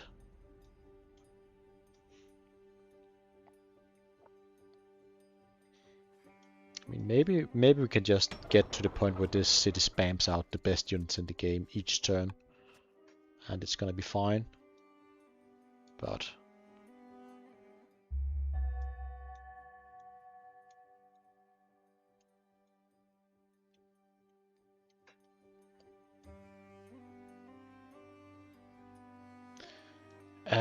Nestor could get some orders from bishops, if I'm not mistaken. If he is going for Walding. Walding is gonna enable bishops. Bishops is gonna enable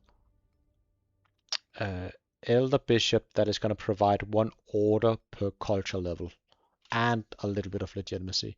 So in theory, there is some orders to be had, but it is a lot of investment. And you do not have a lot of civilians in any of your cities, and you have excellent job positions coming up with doctors and philosophers. So I don't like Walding at all in this situation. I think we are gonna add at least 10 turns or so to our breakout point, and in those 10 turns we will see Persia being even more prepared. The Persia economy, and especially science, is definitely rising up. It is increasing, slow but steady. And if our opponent played better, I'm sorry, Quetzal, but if you utilize the ability to buy the the workers, for instance, I don't really think there would be a lot of counterplay for Nestor in the long run.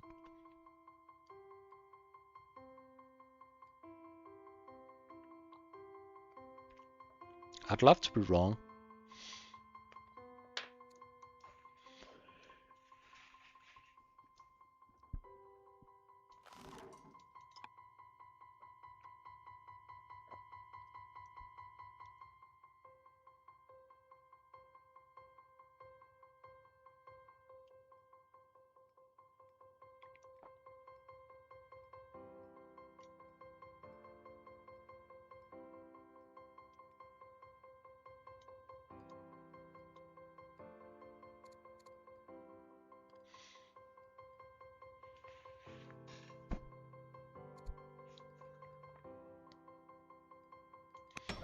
Got another religion going in Nestor's empire.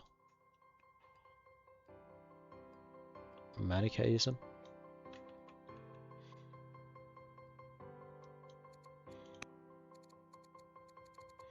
We're just doing nothing but building mines. We are looking to increase our iron output. And honestly, that makes sense.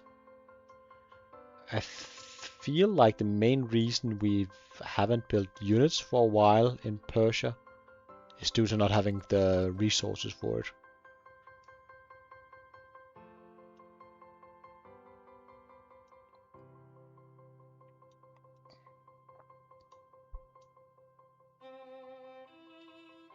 It's rare you have turn 104 and they are sort of still in a build-up phase.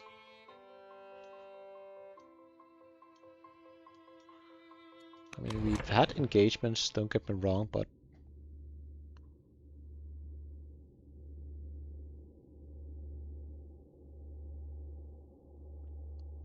only around 6 turns behind the current projections.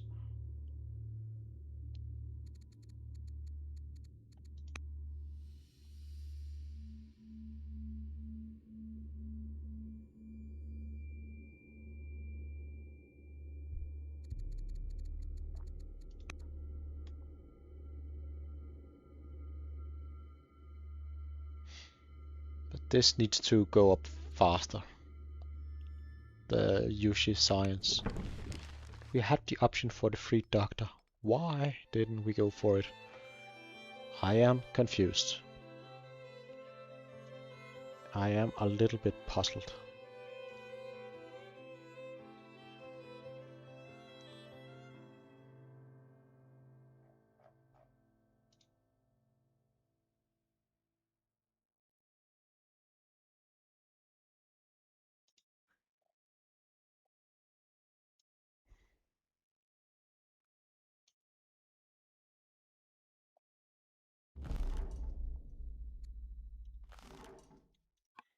Do you see some units getting upgraded?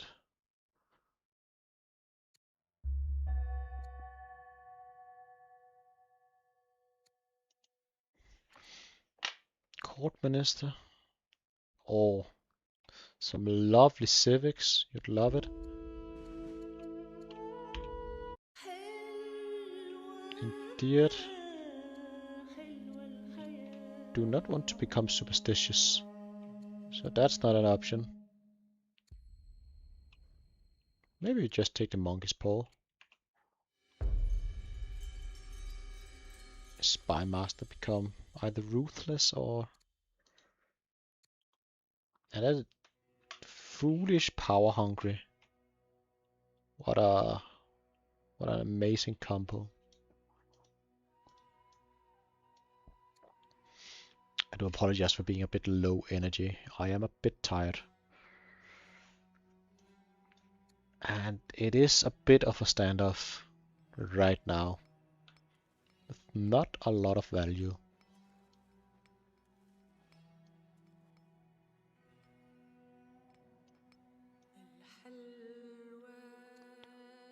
Master Doctor coming in hot.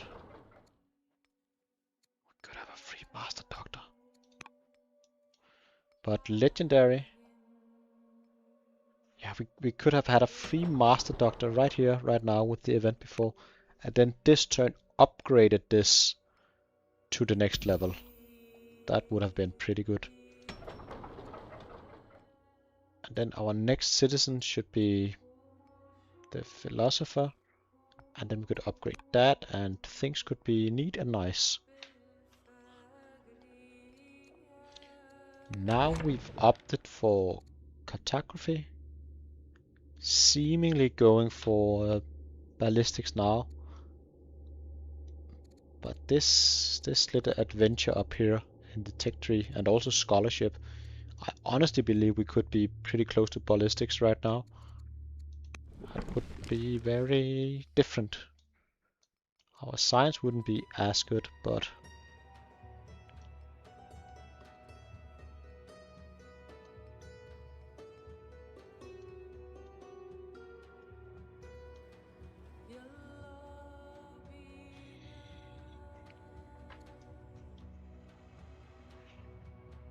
yeah, I'm puzzled by some of the choices we made. Increasing our food And we do need some food for our excellent riders here. We got a new leader.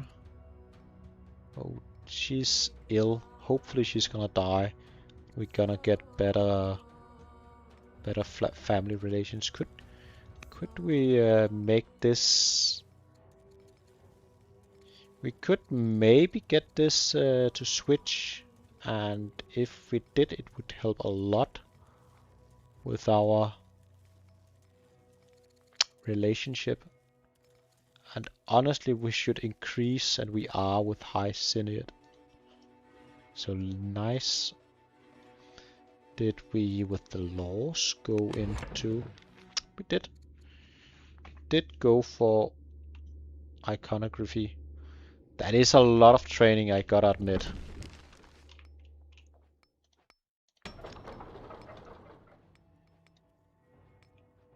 For training. Look at these beastly monasteries. For training. In here. For training. For training. As we have 2 different monasteries.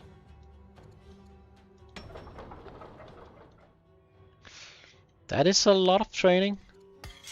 I mean, maybe I was mistaken. Maybe. Just maybe. Wouldn't be the first time. And we can build more different monasteries. Perhaps Nestor is cooking. Perhaps he knows exactly what he's doing. My goat is back. Let's go, Nestor. I believe. So sorry, I doubt it. But this play of building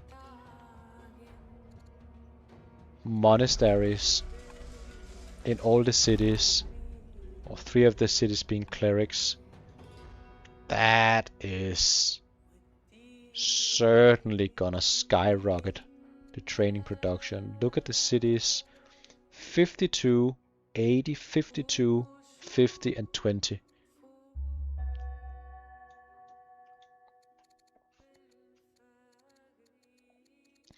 We are basically outproducing our opponent in both training, science, and in theory also resources overall.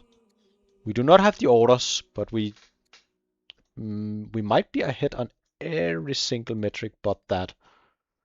Bit of a sandstorm, not gonna do a lot. It's in a pretty insignificant area of the map. But maybe Nestor is actually cooking.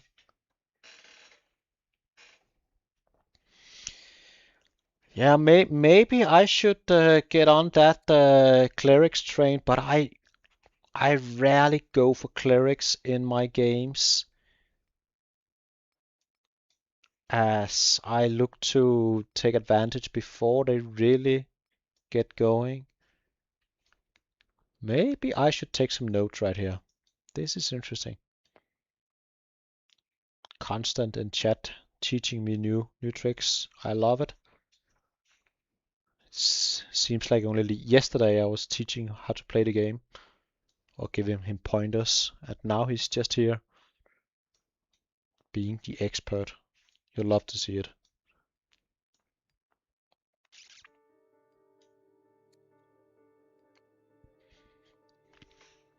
We opted for the commander husband when we had the option. A bit puzzled by that.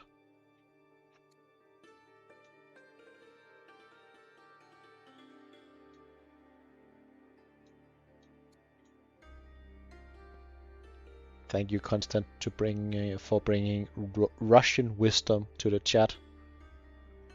I wouldn't know how to pronounce it, even if you could spell it in a way I could read it.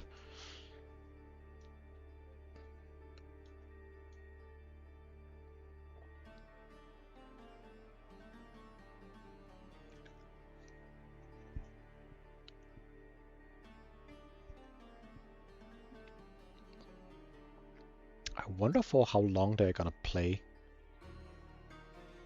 streaming for 2 hours now, and I believe they played for at least 30 minutes before I got online.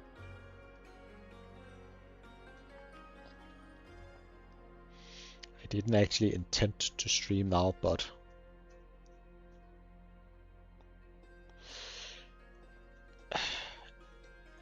I got caught in the moment.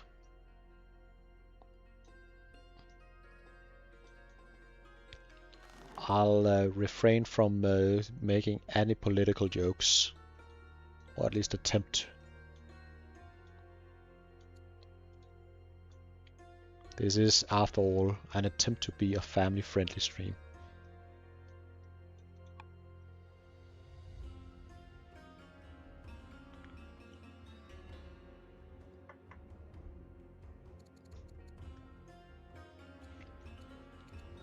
But the training output is honestly better.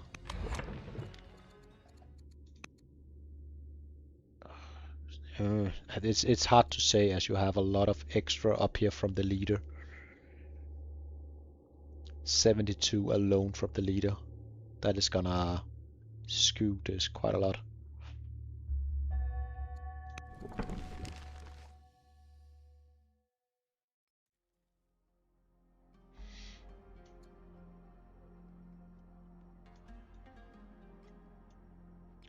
Are we gonna build bishops? What are we gonna do?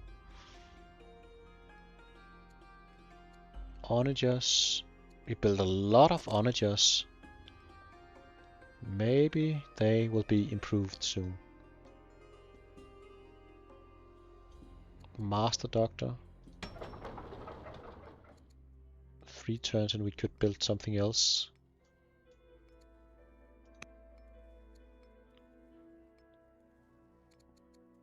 Do we want a... Nah, this guy's better.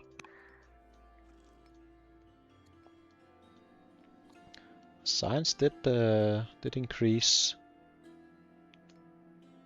by a fair amount.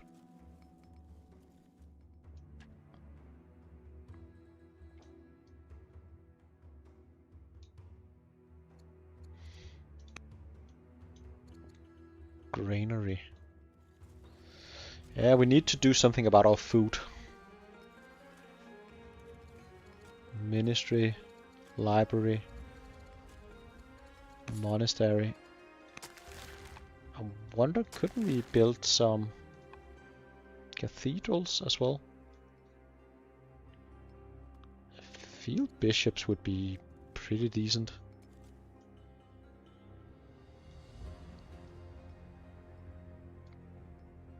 How many bonuses is the clerics giving Nestor and Seneca?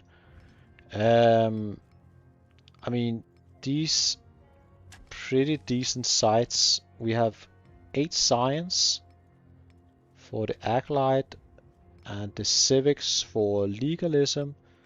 The iconography is gonna give you training. So quite a lot, and we do have at least 2 monasteries. I might be missing one.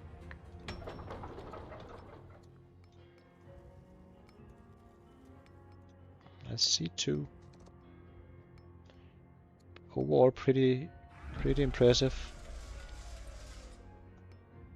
Yeah, 4 for the Zoroastrian monastery and 4 for the Hindu monastery. But amazing training. Amazing training overall. And probably gonna see a free archer.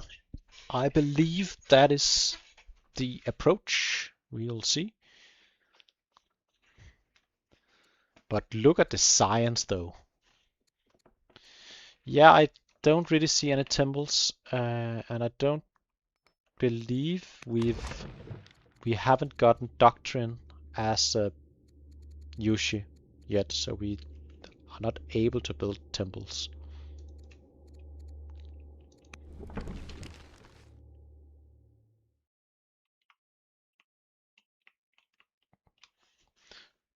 But yeah, civics from the theology as well.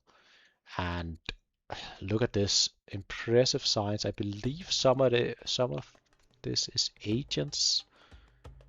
Not as much as I had envisioned. It is straight up just us getting better units or better science going. More specialists. Those citizens slowly turning into specialists is gonna increase the science by pretty significant amount.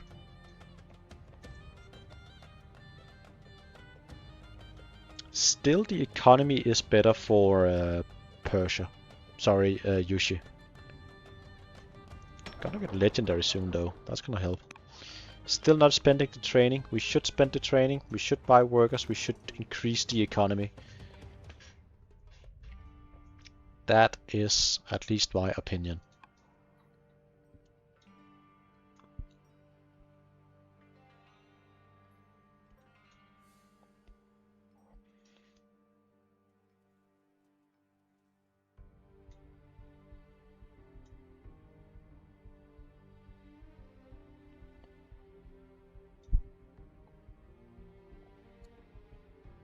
Seven wisdom now. She's ill. Oh no. That could be bad. That could be very bad. If she...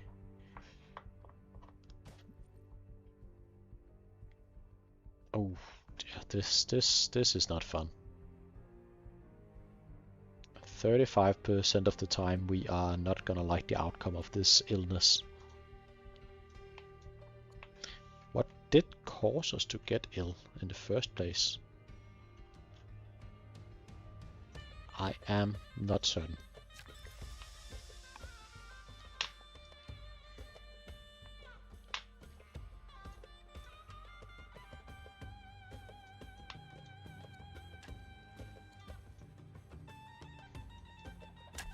That's nice. I love how they have basically zero luxury resources, even though the game is quite far.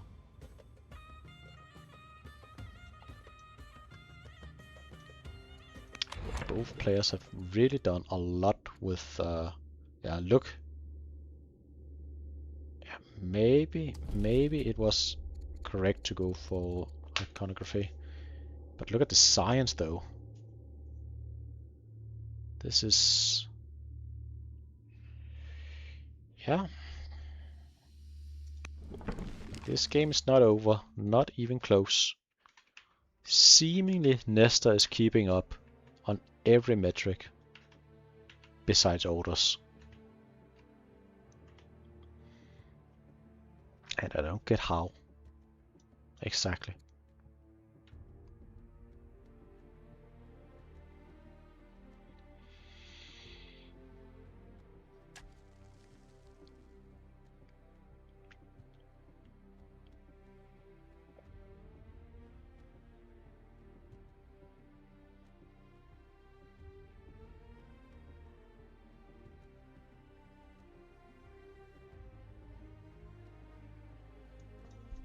Coinage. Why are we going coinage? Not quite sure about this. Do we have a bit of a training bank? We're gonna hit the upper limit of it very soon. Is that gonna force our hand, and are we gonna start buying workers? We're almost certain we've forgotten the ability to buy stuff. But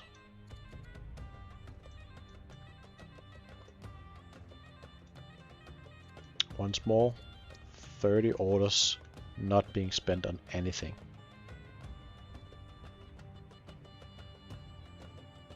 If you are floating 30 orders, you should maybe look to do something. Could also be an option to just do some military moves, try to force your opponent to spend their orders on responding, because right now Nestor can use all of his orders on doing build up as well. The orders is rough though. I am concerned about Nestor not having enough orders in the long run. Seemingly that is gonna cause a lot of issues.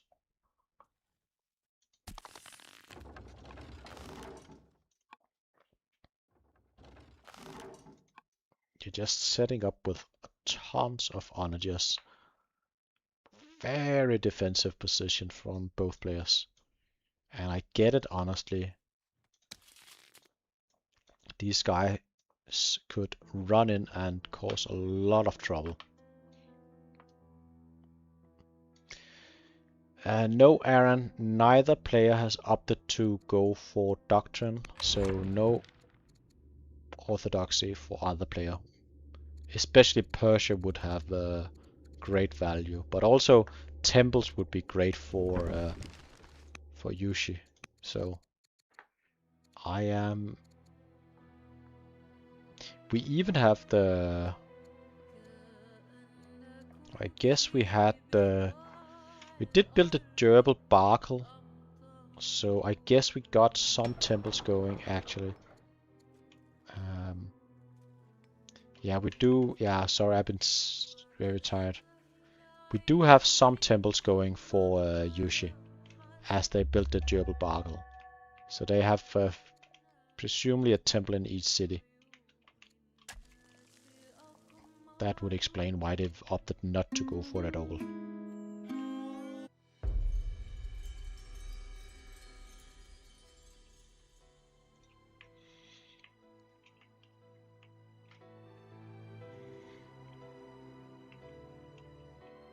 I missed the durable Barkle. Oh, I forgot about it.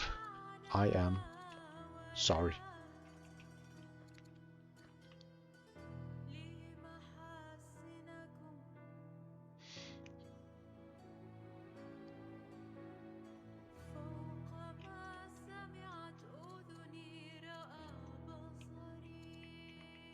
Look at the science, it's just going one way only.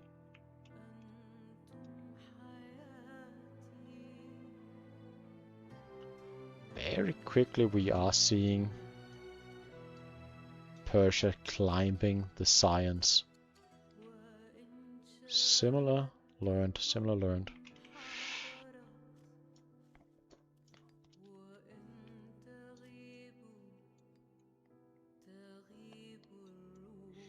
Still having a difference between the two players in science around 2000, but that is a lot less now compared to earlier. Relatively speaking. Some crazy stuff happened right around this mark.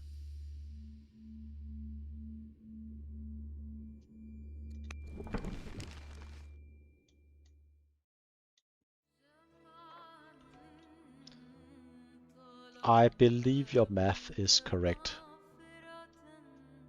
And I think it's gonna increase even further, Aaron, with possibly more monasteries being built. With other religions around. So a lot of value. Gotta give credit. A lot of value.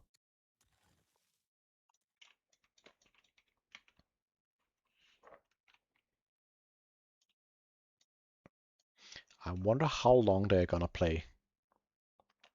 They've been going at it for 3 hours now, which is quite a lot.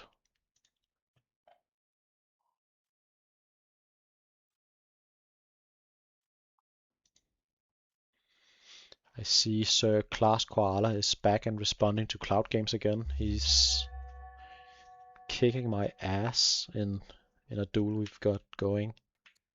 Almost certain I'm going to lose. I've lost 2 cities and he just responded.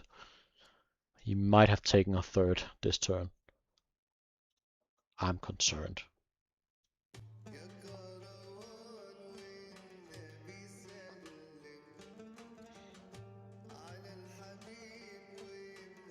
See the Elder Doctor next turn. Academy, library. We remember to upgrade here, that's nice.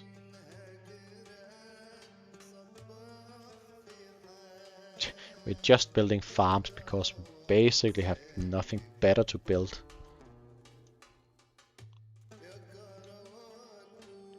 Elder Doctor, Master Doctor, Onager, and very impressive training output, honestly. Another monastery coming in hot.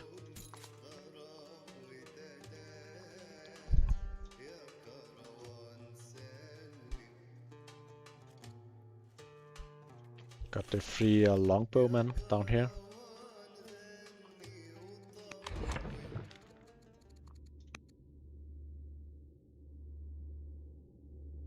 Still quite close.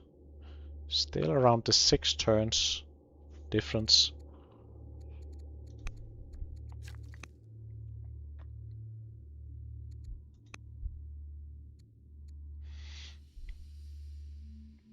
We've climbed in regards to iron by a significant amount.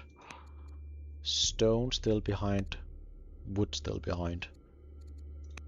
Money still behind.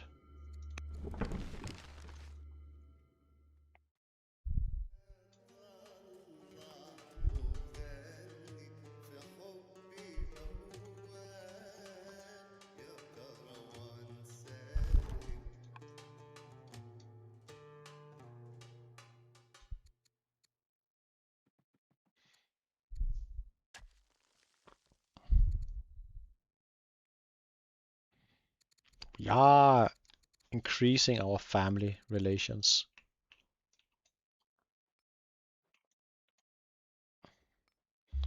Using all our resources each turn. And she's no longer ill. Alright, which direction are we going? We have doctrine right here. That would, as far as I'm concerned, be the best choice. But I'm not certain we're gonna see it. We may just go stirrups. And that would eventually lead to barding, but I'm not sure what approach we're gonna take. We are hitting the 2000 training. Maybe we'll use some of the training this time around.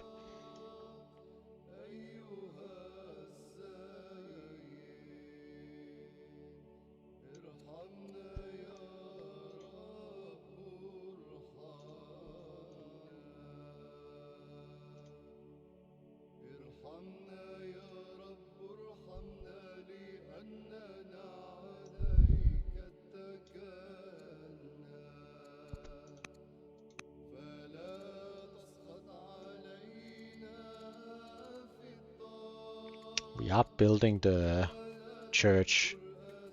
We're gonna get to 35 points then. 5 wonders.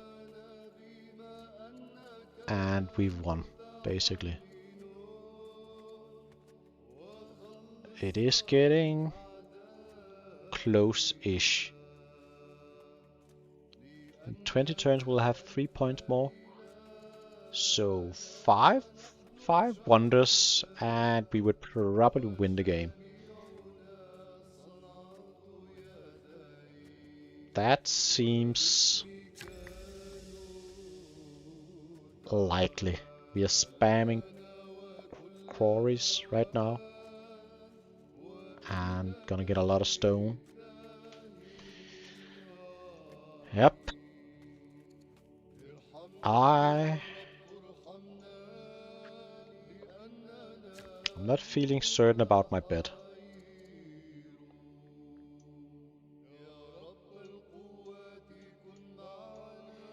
But the military buildup is probably better almost in Nestor's empire. And these warlords are no joke. May sort of counter them with spearmen, but I mean, we do not have infinite spearmen either. The current spearmen count is 12, which isn't bad per se, but the issue is gonna be orders. Persia is way ahead in orders.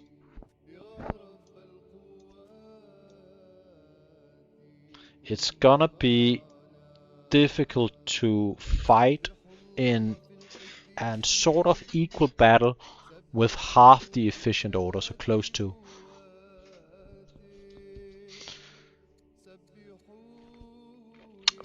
We have 15 cataphract archers on the field right now, and we have a lot more math required right here. Around 10 Kushite warlords, but the number is increasing.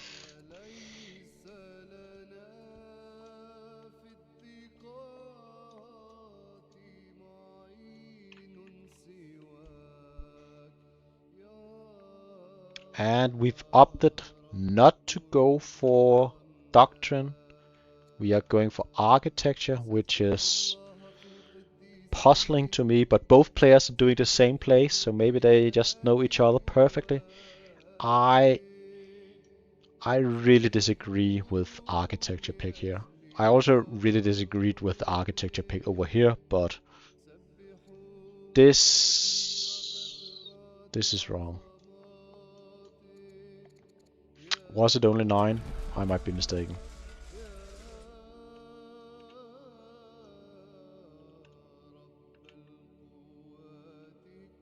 I probably was.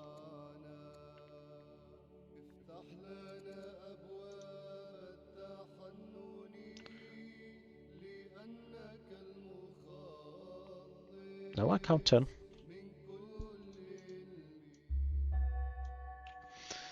Ah, you might be right, Gambler. He might be going for engineering and getting the wonders. You may be right.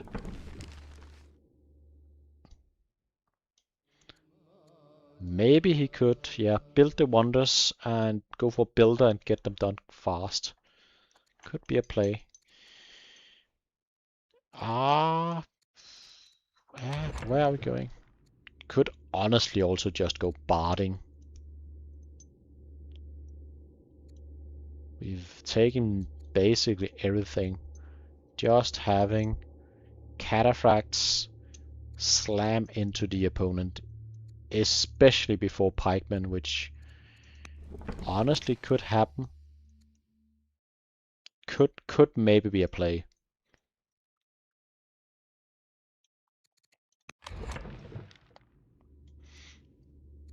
If your opponent doesn't have pikemen or cataphract themselves, these guys are just gonna win the war. Maybe crossbowmen have a bit of a fighting chance versus cataphract, but not really. However, going in that direction is of course leaving you very vulnerable to pikemen, which is not unlikely. We do have scouting information. We can go into our opponent's cities and see they have macemen, so pikemen is not something that's unlikely.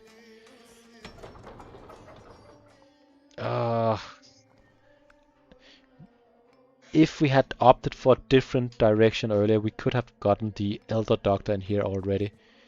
It would be 12 extra science per turn. It's gonna get there eventually, but oh, that hurts.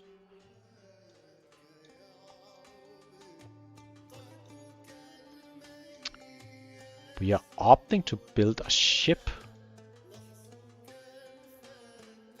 Interesting. Having a ship, maybe even 2, down here is gonna make it easier to attack. Not certain if it's a good call, but it looks to me like he knows there is some aggression eventually required from him. Those two bonus card with this with Court Scholar wouldn't be bad right here. Having some kind of scholar in here. I mean, this isn't a bad. It's not a great science city, but it is not bad.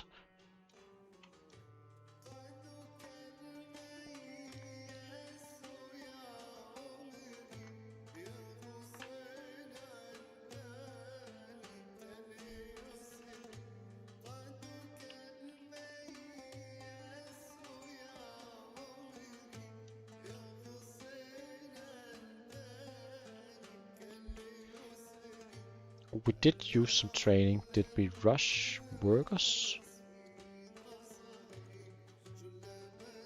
I don't think so. I think we upgraded units instead. Upgrade. I believe we opted to upgrade instead.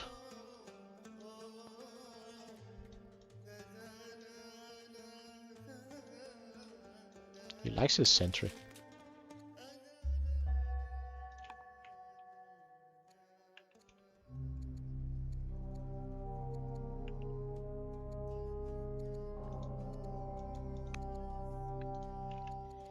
Ooh, we lost our excellent ambassador. That ambassador provided a lot of valuable relation. But seemingly we got pretty lucky with a zealot, as we are zealot ourselves, taking the leadership of Judaism. So that's nice.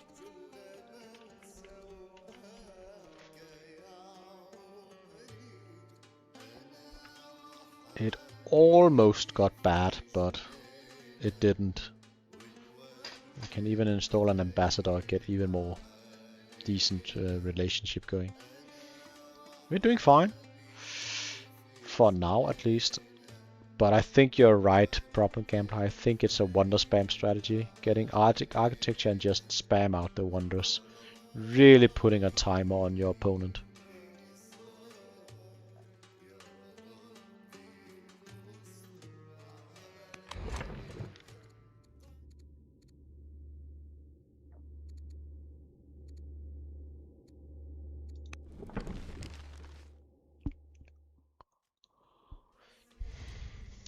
£14. It is sort of the sweet spot between it's quite far away and it's quite close. A lot of those points can manifest quite quickly.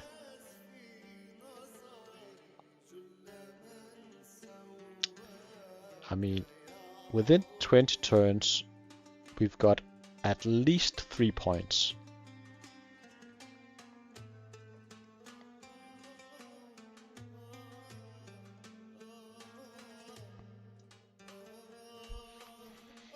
Then we got 2 points from the church, so that's 5 points.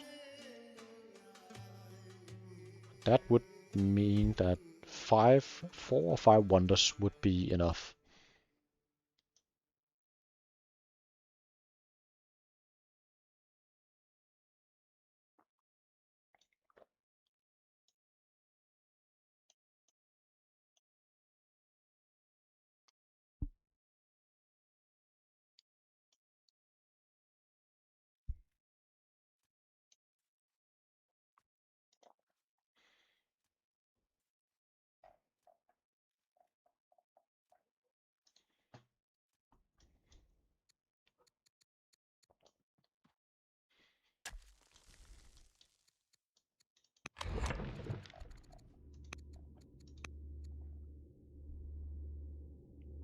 Still very close.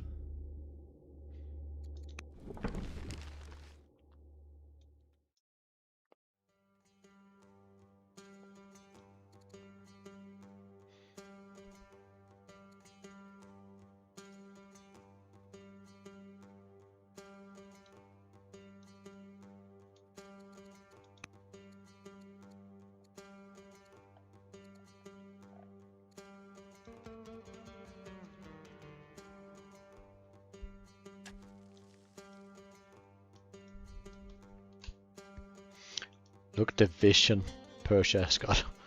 They know practically everything.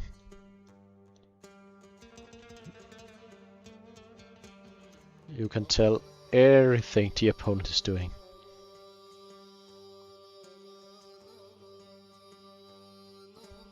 That's nice. Happiness.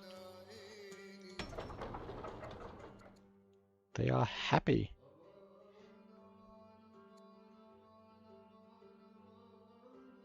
Great science.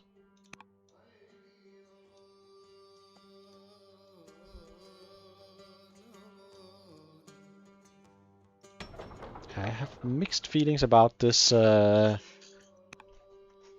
Tarim. But I mean, having one ship down here is gonna provide easy access into this area. It's gonna save you a lot of orders.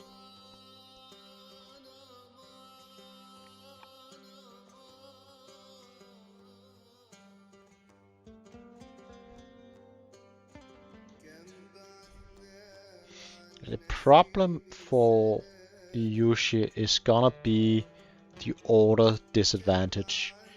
Even if you have the better army and the bigger army, fighting with an opponent with a decent military, and Persia's definitely got a decent military, with a lot more orders, they can just do more damage each turn than you can. Even if you really need the better quality or the better engagement to ensure they need to spend a lot more orders to get to you, basically. Approach could be to get mangonels and just force the hand, get Persia to attack into you. And I like that approach quite a lot.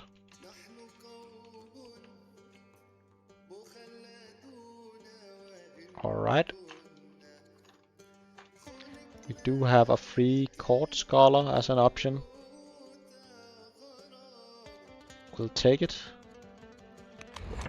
I like not... I feel like it would be a big mistake to go for the Kushan warlords. We are in a position where we would like to take as fast as possible, and we have decent enough production anyways. Wonder if we're gonna go for 2 boats. If we have 1 boat and 1 boat, we could go all the way over here.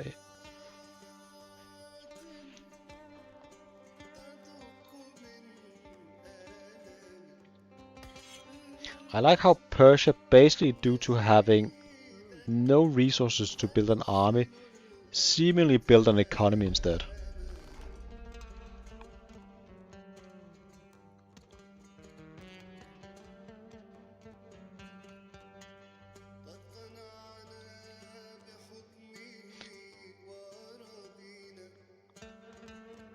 The techs currently, if we just look at the science, Yushi is still ahead. Finally, I'd say finally we've done better than 35 years ago. It took a while, but having the combination of doctors and academy and libraries finally did a lot for us. The tech tree in itself, we do have some, in my opinion, weird choices. We have scholarship. We've opted for architecture and vaulting. However, vaulting with iconography really proved powerful, as each monastery is providing 4.4 or 4 training. So a lot of training from that law alone. You can tell right here we are gaining 45 apparent training each turn, so that is a lot. But for units, we've not gone for either infantry square or mangonels as of yet. I believe we are gonna go for mangonels. We're gonna upgrade and build mangonels and build up forts and just do a mangonel push, which is something that's gonna force the hand of Persia. They are gonna need to go directly into Yushi, and I think that is the right approach given the order difference. You could also set up a mangonels up here and shoot down this city. All the way from here you could hit the city, which is crazy.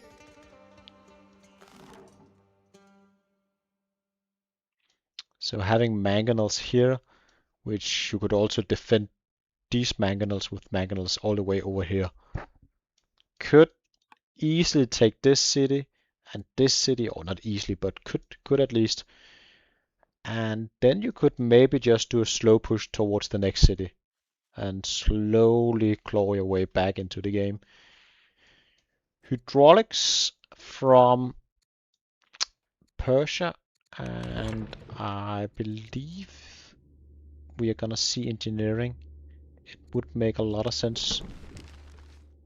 Hydraulics would go pretty hard. It's gonna take a little while to get it online, but when you do, you are gonna get a lot of science and decent production boost. Although we do not have that many improvements built around the rivers. So it would take a while before they would really give a bang for your buck, but it would get there eventually.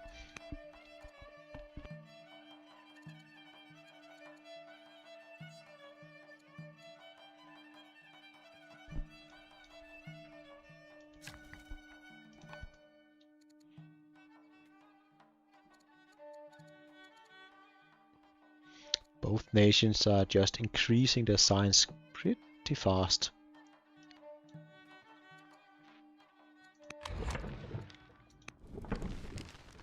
Especially stone has risen quite a lot along with iron. Look at this leader.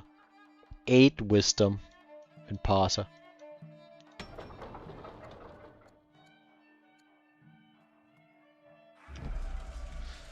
Discontent is dragging down the science output of Parser, but it's still pretty good.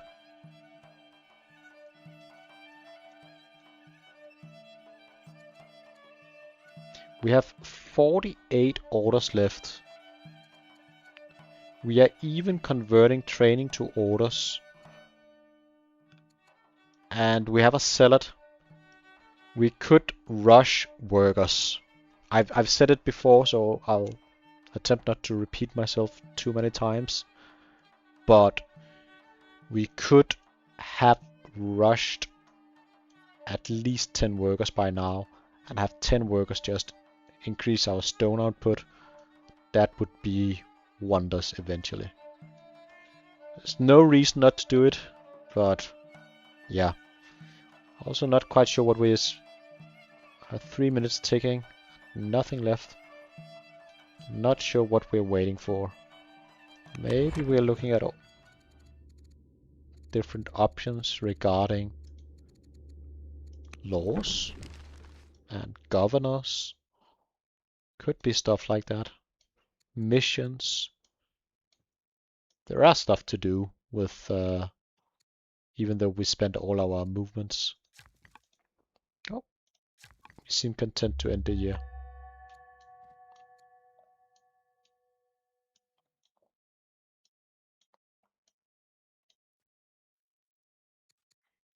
And do we get any nice turning home? Nothing too crazy. A new spy master. Decent enough spy master. Wasn't there an icon on the map? Oh, here. Marriage. Not really gonna tell us a lot.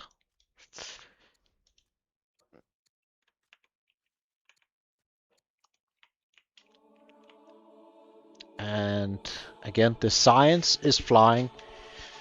The science is flying. And the military production, likewise. And we are opting to build, I believe, 2 boats. Family opinion is amazing once more. And in 6 turns, we are gonna have mangonels.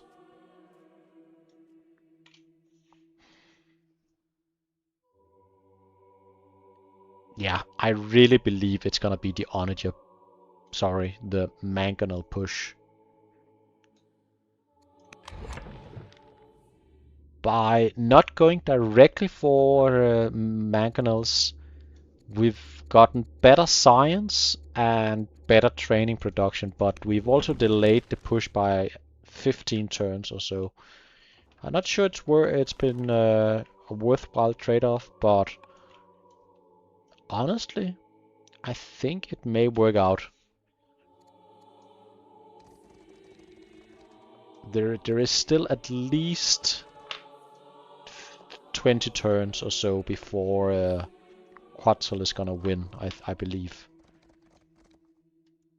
Yeah, right now just shuffling our units around, and this is a very defensive position with a lot of forts. It's not easy to attack into this. There are a lot of units.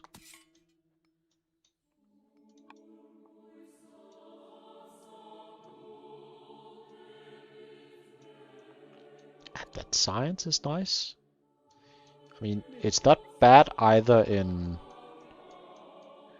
Persia's empire, but this is we have liftoff. We were quite close for quite a while, but once more we have a significant lead. But we are getting close to the point where science actually doesn't matter as much, as by this time in the game you should almost expect your opponent to have high-end units themselves. 8 strength units, or maybe even better. But hydraulics is gonna delay that by a little bit, and everything counts. We do not have infinite time to give. And yeah, Problem Gambler, I agree. I really believe you are gonna be annoyed you didn't press this button as Quetzal. But alas, I'm glad I can hopefully teach a bit. And to be fair, in his last game, he crumbled under family pressure. And in this game, it's not flawless, but it's 10 times better. And honestly, being in year 111 and having this many cities and not having more family issues is impressive. So he's playing a lot better in this game compared to the first game. So overall, very impressive showing. Very impressive showing. Get a court soldier. Yeah, I love this event. Imagine if we got this event for Yushi and they put that hero in this city. Absolutely bonkers training. Absolutely insane. But we've been very good about doing all this influence missions.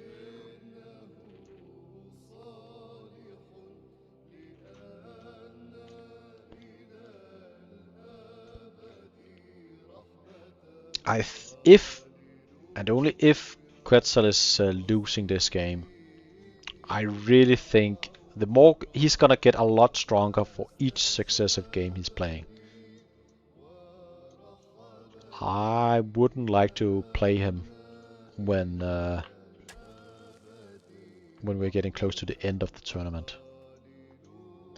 But to be fair, I think that's the case with a lot of players. I think a lot of players have gotten really good in a short while.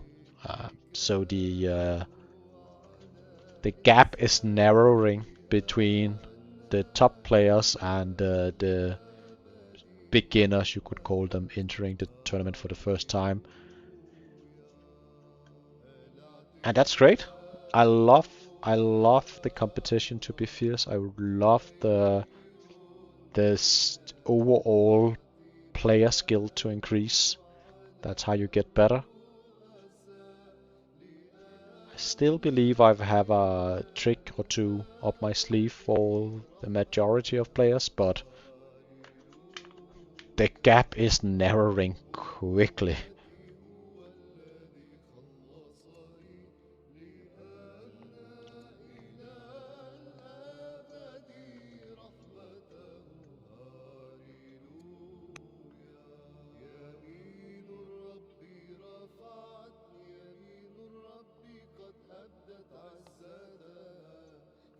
But once more, 50 orders and nothing to do. Crazy orders.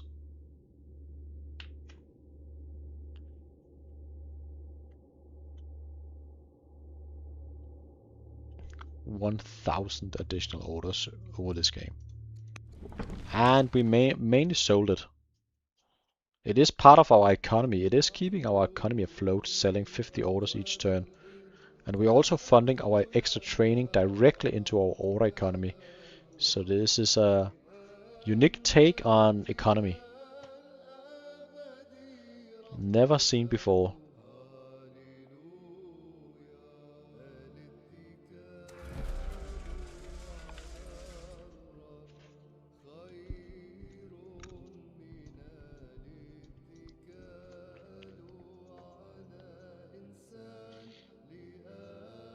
Seems like I've been streaming for close to 3 hours already.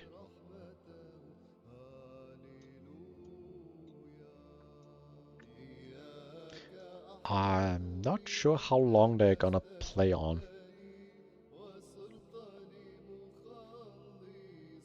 I would imagine this is getting somewhat close to the end of the session. I believe they stopped around this time yesterday. So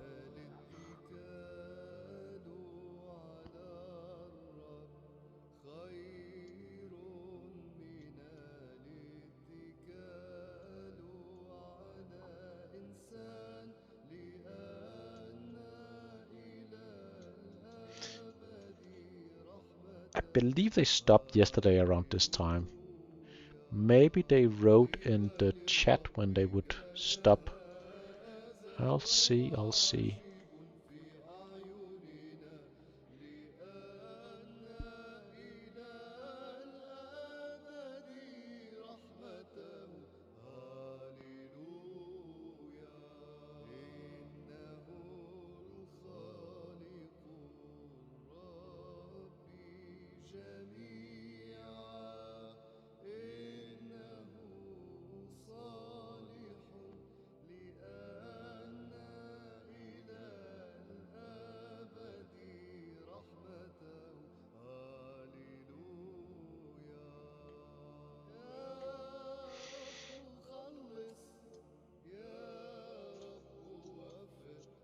Back to Yoshi. I do apologize, stream, for being a bit all over the place. We're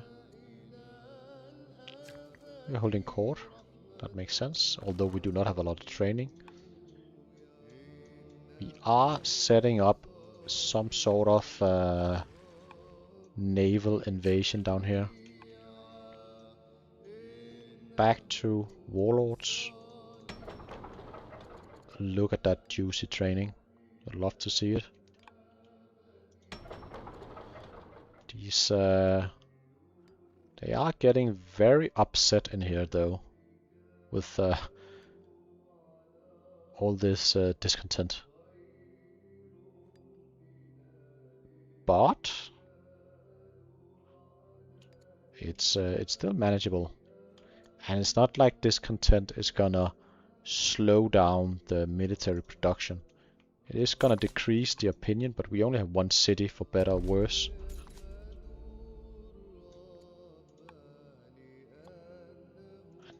this has increased his happiness level once more.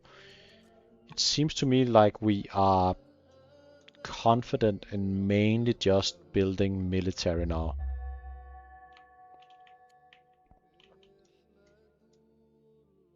All 4 cities are just building warlords. These orders are insane.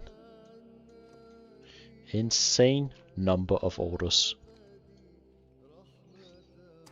We are bringing the units forward, but onagers being built. Onagers is not really the counter to cushion warlords. At least not in my opinion. Cushion warlord are gonna do pretty good versus an onager. This is an onager standing inside a fort. So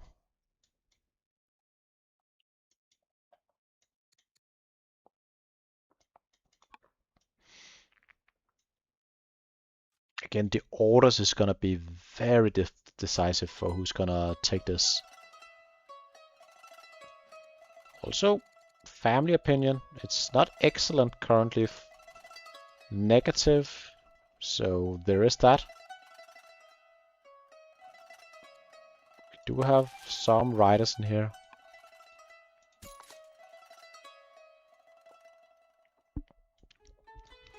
But the cushion warlord do not have any like a circle attack or anything to that extent. So it is a difficult unit to get the best use case out of.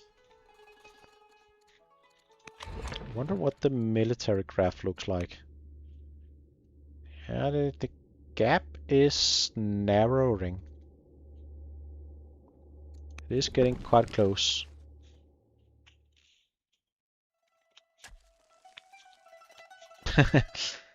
Cheers for watching, Problem Gambler. I don't think we'll see the conclusion to this game today. I believe they're gonna stop soon. Double down? Yeah, fuck it. Let's double down, Problem Gambler. I'm all in on Nestor. So $20.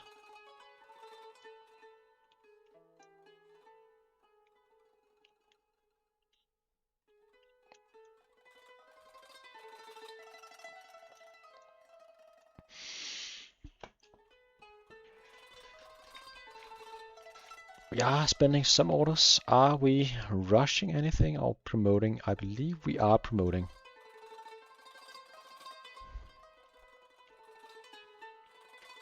I have sort of mixed feelings.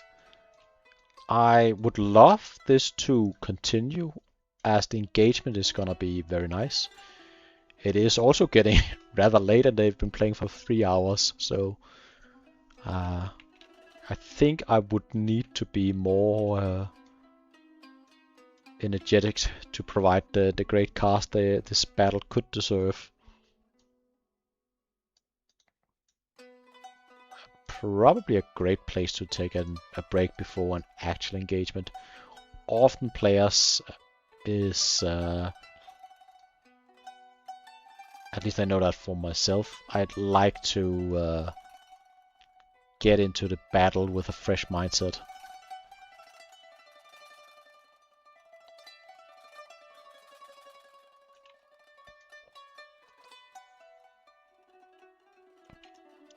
I don't know exactly what we're spending our orders on.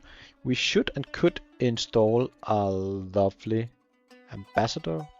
Would increase our opinion.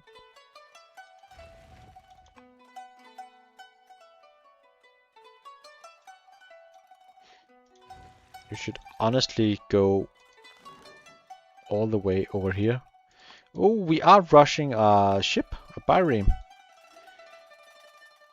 That is probably what we are spending our orders on.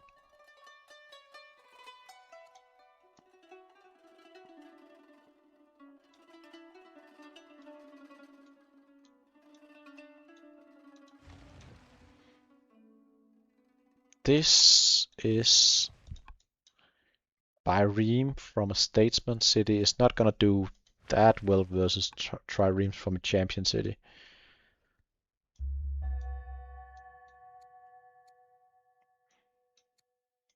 Any nice events? Family opinion is pretty nice about now. Although it is gonna cost us legitimacy. You do not like to see that.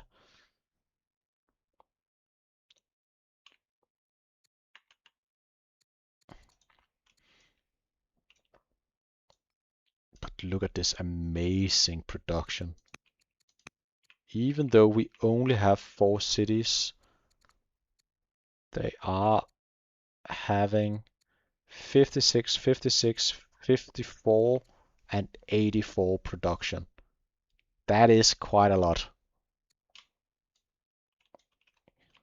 I mean, that compared to the opponent. 40, 35, 40, 30, and then we have 10, 8, 10, 20, 10. It is pretty close, even though Nestor is playing from 5 cities. It is pretty close, honestly. Did we do anything with laws? We opted for philosophy to build urban specialist even faster.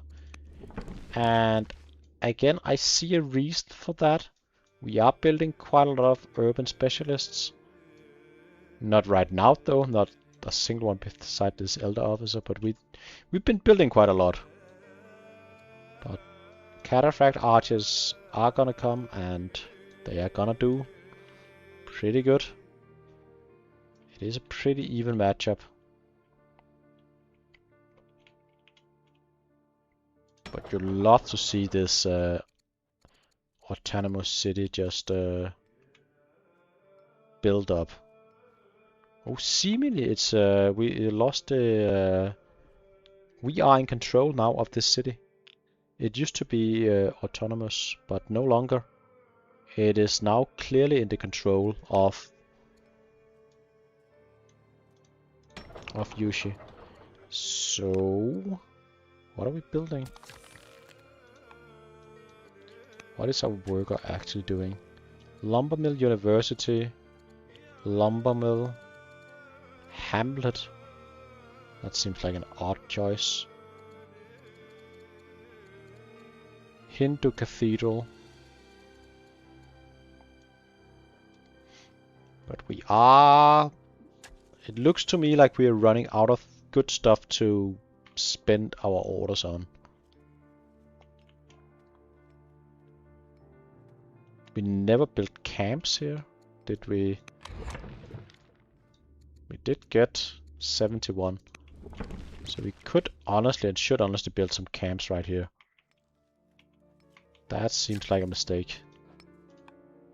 Why are we not building camps? Hello, Scientific. Scientific, we have a bet going up here. Who do you think is gonna win?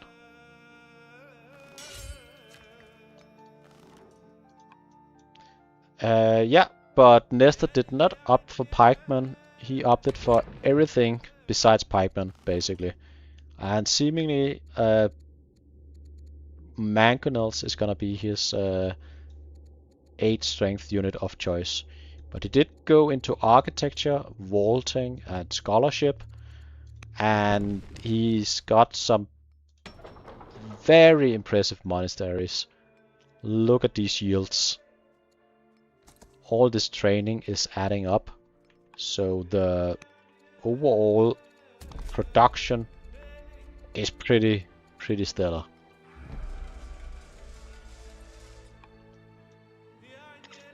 And we are positioning ourselves like we would like to make a move.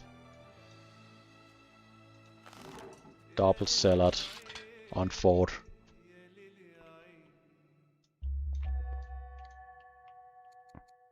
So getting close to the 200 mark on science for Persia. I believe he's gonna go for the free Cataphract Archer. And I believe that's gonna be a mistake. Ooh. Our Chancellor. The Rider family suddenly not too satisfied with the situation.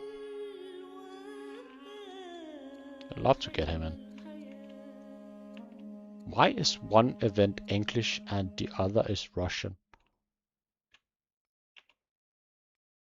That's confusing. Yep, we are going for the free Cataphract Archer. And as I said, I think that is a mistake. We need to do something about our Rider family. Not certain what we can do.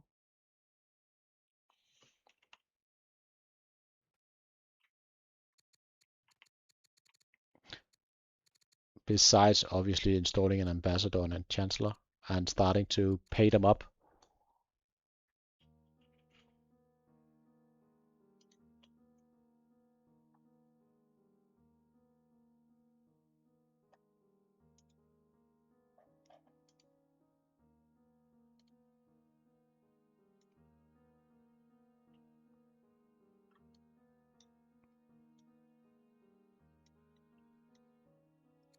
What else are we gonna do?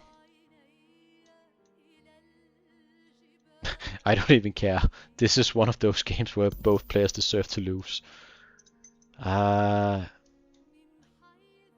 haven't seen the first parts of this game, but in this session, I feel like Nestor made some questionable tech choices, but I do see the value now. But again, I would have opted for a different direction. And Quetzal is gonna be very upset about not pressing this button with their workers in production as a zealot for leader. You could have had 10 more workers in your empire and build up the economy. So, yeah.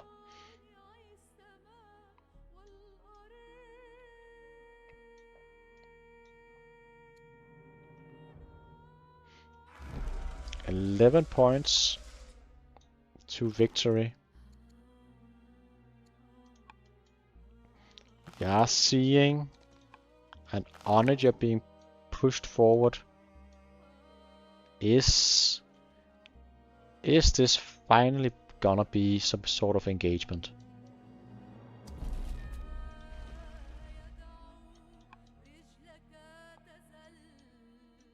How much damage could 9 do? 12 damage. That is quite severe.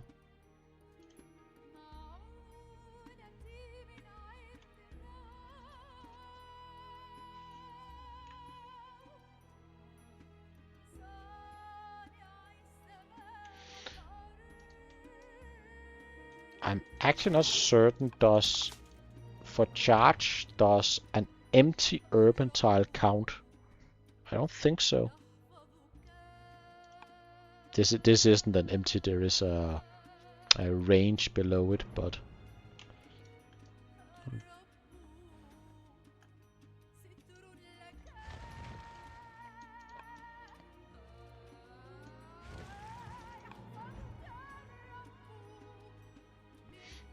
we are just out of range for our own onagers to hit. But not for long. When we upgrade them, they're gonna be pretty good. What does the army look like? Again, very close.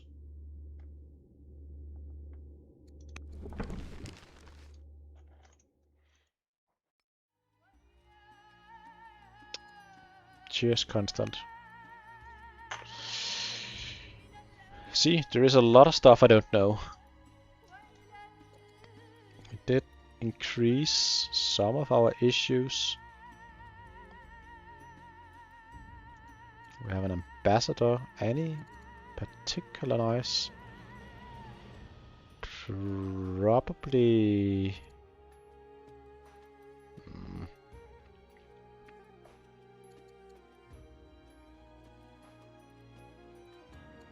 Probably this guy. Perhaps this lady. She's old though.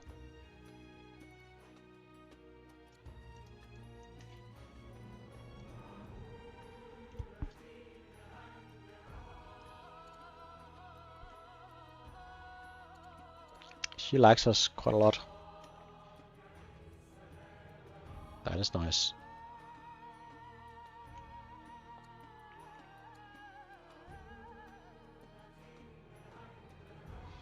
We are seemingly trying to convert this to another religion.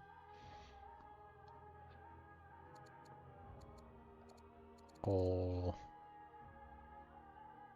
no, it's another duchess. No, it is this. I'm confused. Not, can't be bothered. Okay, maybe we are not going for... we're going for the three horsemen. I believe we're gonna cycle into infantry square.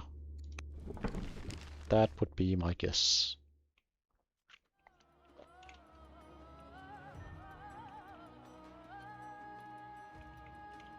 Back to Nestor. Alright, Sir Nestor. What do you have in store for us? It's a game where both players can basically see the entire map for the last 30 turns or so.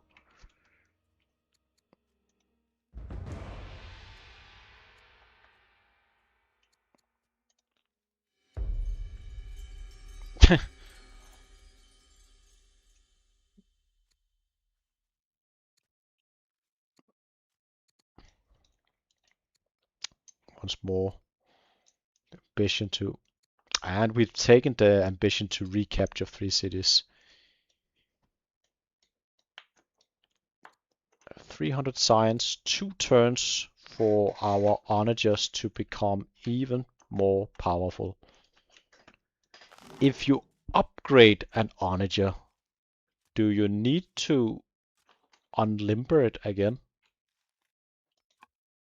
I don't think so, but I'm not sure.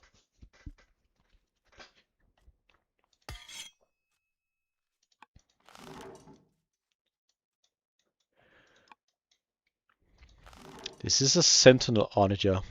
Those are always even more troublesome to deal with.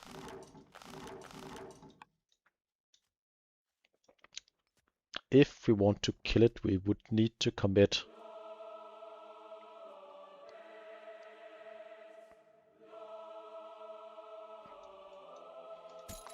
We would need to commit quite a bit.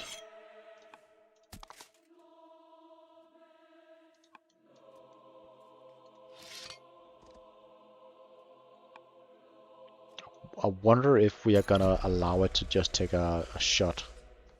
It's not gonna do a lot. Take a promotion, just getting stronger.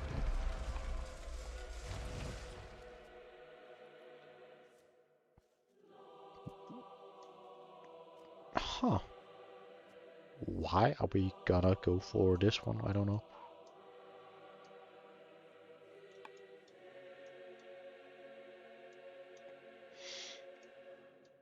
Yeah, I agree, Scientific. I'm really looking forward to this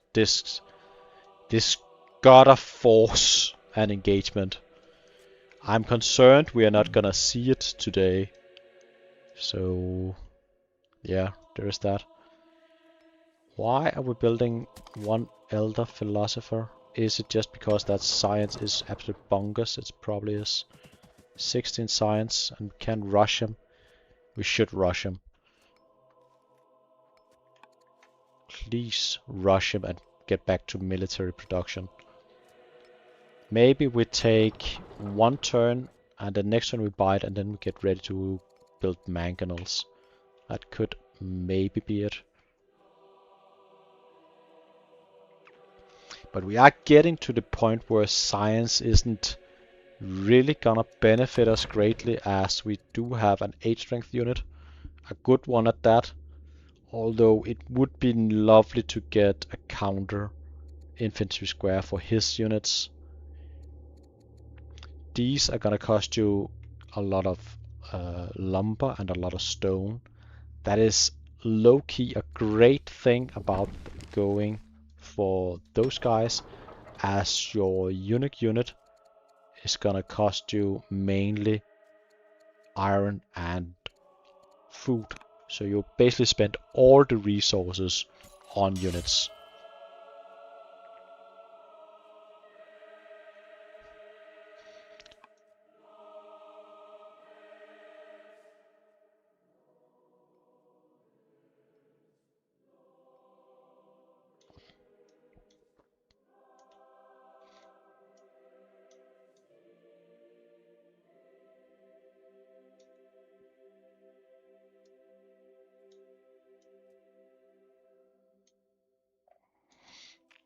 I believe Scientific is sad he couldn't get to join today. He had something he had to do today, and that would explain why he's so invested with his colorful language in this match. Oh, nice ambition. 10 Elder Specialist. We're gonna get that pretty easily. 1 Elder Officer and 1 Elder Monk. It's gonna be nice. Are we gonna see the first damage of the session, I believe? Or at least the first damage I've caught. It could happen right here, guys. No, we are pulling back our mangonel. So, nope. Not this turn. Maybe a good call, honestly.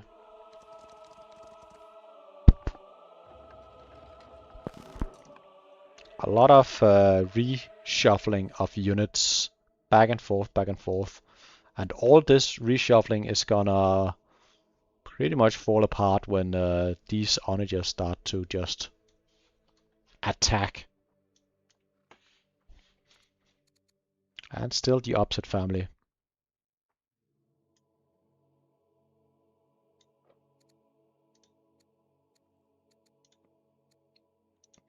Why are we not employing an ambassador?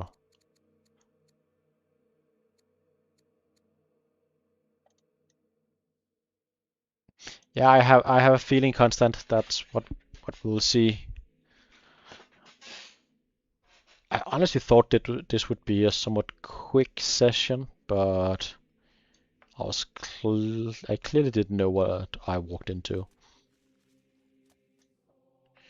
We should soon stop the workers doing work in Nestor's empire. We don't want to be building our economy right now. We've built pretty much all the good stuff already. Maybe some cathedrals and monasteries could still be worthwhile, but besides that,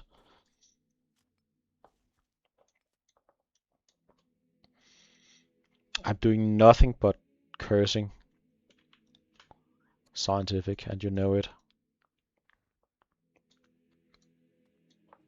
We are spending our training. Are we rushing units? Not certain.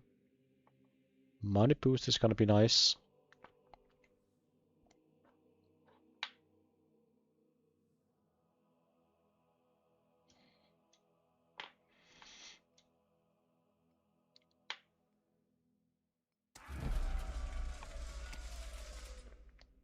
We're taking some upgrades, moving the units forward.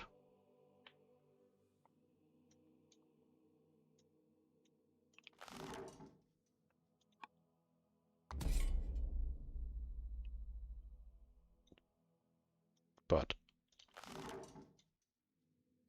we can attack the city from all the way over here. That's gonna be quite devastating. Boom.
right now we're just waiting for these guys to come online. Starting to rain down fire from the sky.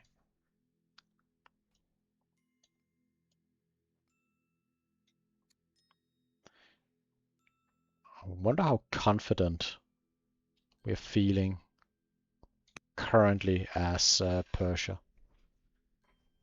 We are only 11 points from victory. We do have a few cities, 6 turns, 14 turns. So 2 points within 14 turns. 4 to 5 wonders and we won. Maybe we could just hold out.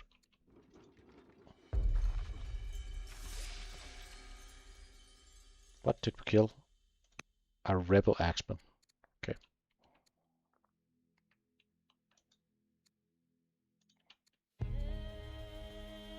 Spread Christianity. Sure, why not? And ambassador for family opinion, I imagine. So please rush this turn.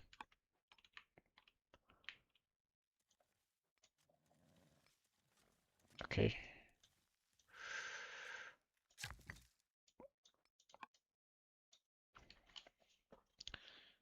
So what are we gonna do?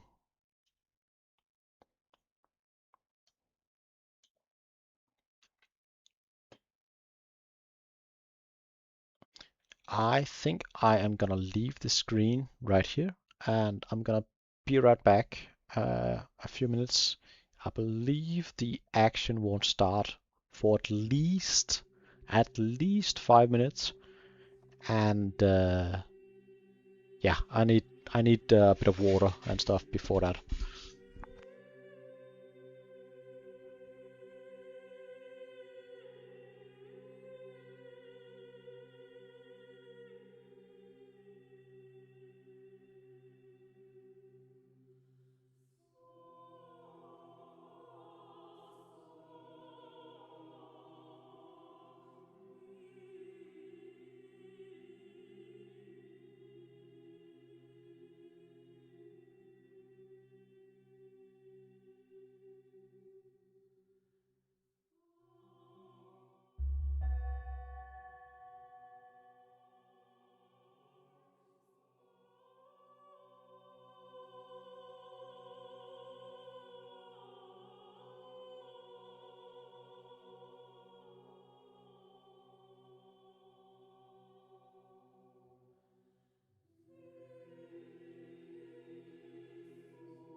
Alright, I'm back. What did I miss? See, we are still really struggling after our family turned to Zoroastrianism. And yeah, that sucks quite a bit. Seemingly, we are still just attempting to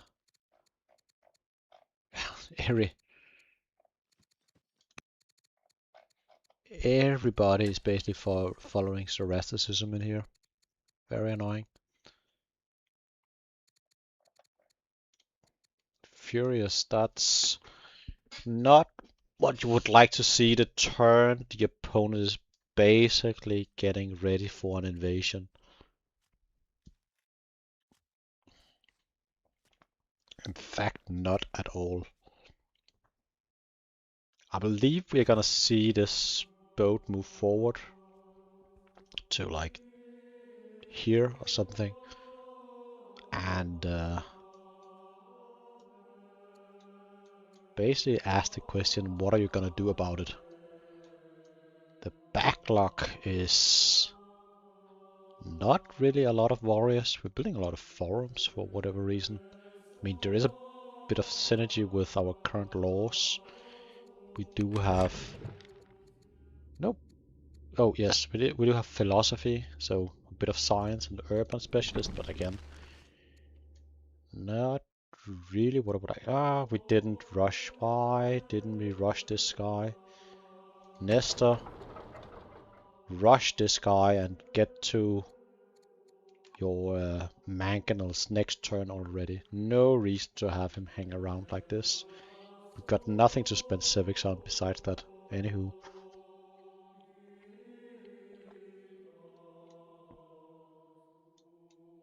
I would have rushed.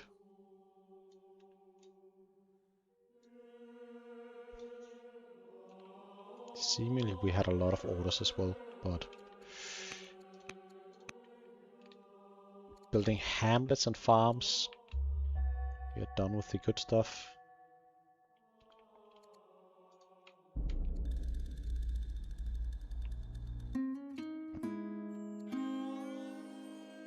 Nothing too influential here, I believe.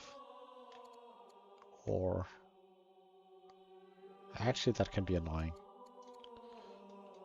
Gonna go for infantry square. Finally, I believe scientific would say. Alright. We have the money. We do have the money. And we do have the training. Also this one. Also this one. This is on a hill. Yes. Yes.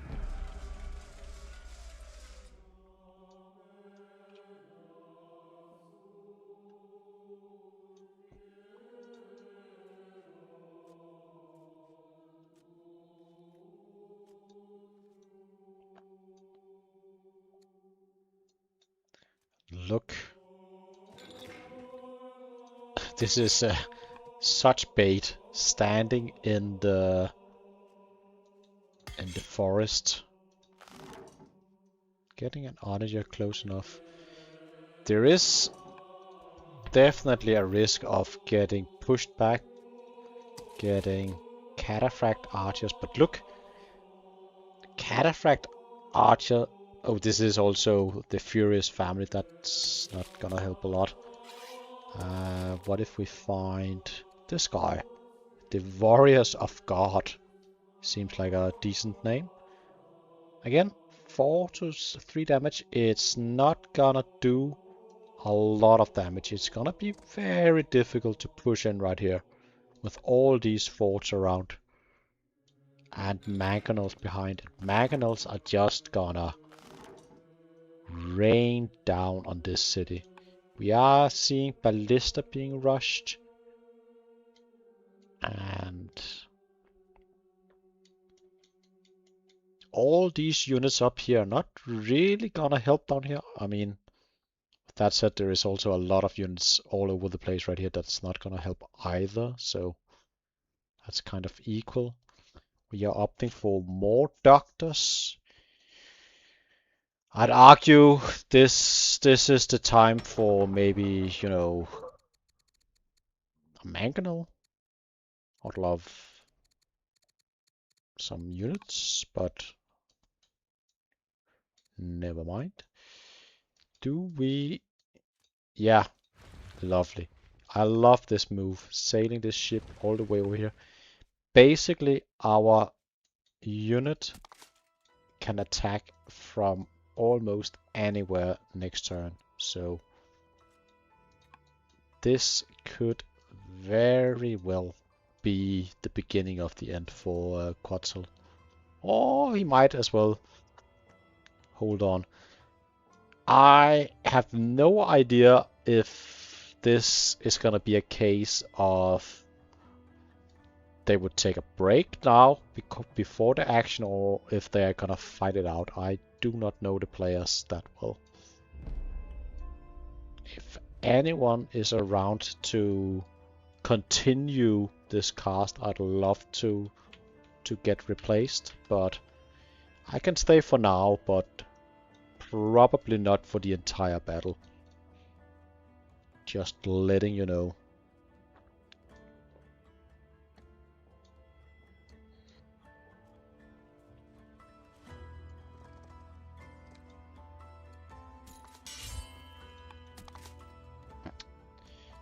Look at these warlords. They are... Spearmen are not really killing them. And neither are cataphracts.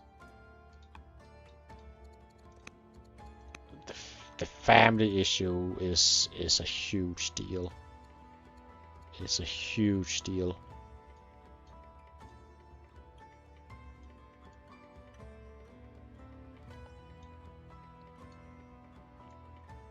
But we are getting to the really good stuff. What is the... Look at this, it's getting closer and closer. Not a big difference at all. The issue is still the orders, but mangonels could make up for that. You don't need that many orders when you push forward with mangonels compared to rushing in with a lot of units. It's not gonna be enough. And I should go to the other player's perspective. I don't know why it didn't change. Sometimes it doesn't. Do we have any nice? Our father died.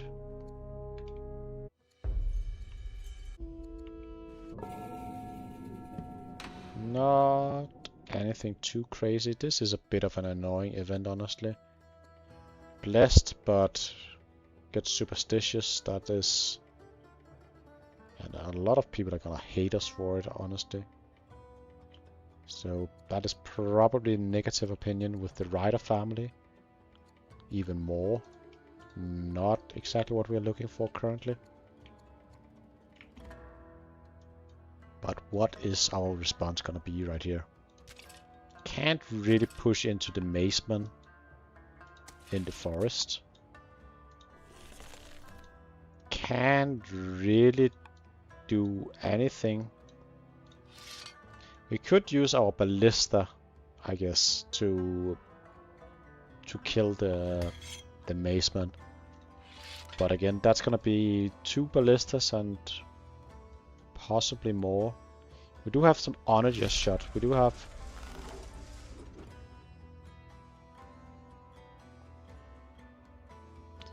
around 5 or 6 onager shots. It looks to me like we are attempting to bolster our coast, so an invasion from the rear wouldn't be possible. But you do need a unit on every single tile. We're just gonna drain some of our units.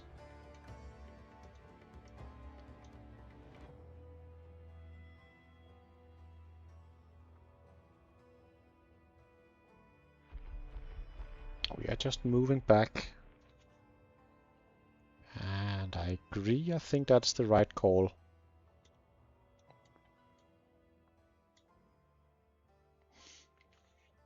But are we just gonna hold out for 7 turns for our own infantry square?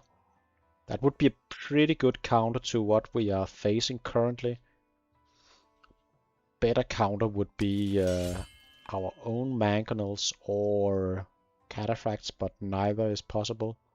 So infantry square is not bad. It would deal with the warlords nicely, I might add. And I appreciate Gambler doubling down on his bet. I think that's gonna go in my favor. Me rooting for Nestor. Another ship is being built.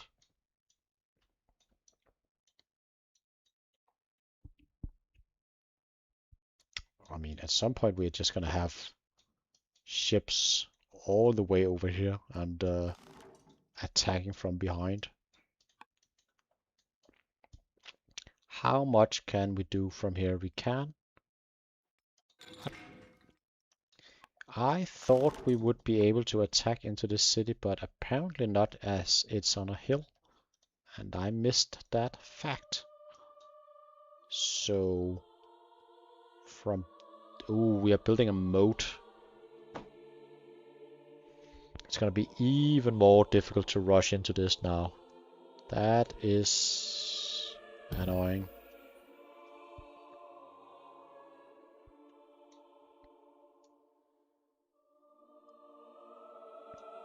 Units are being built right now. Main or not? Yeah. Some units are being built right now.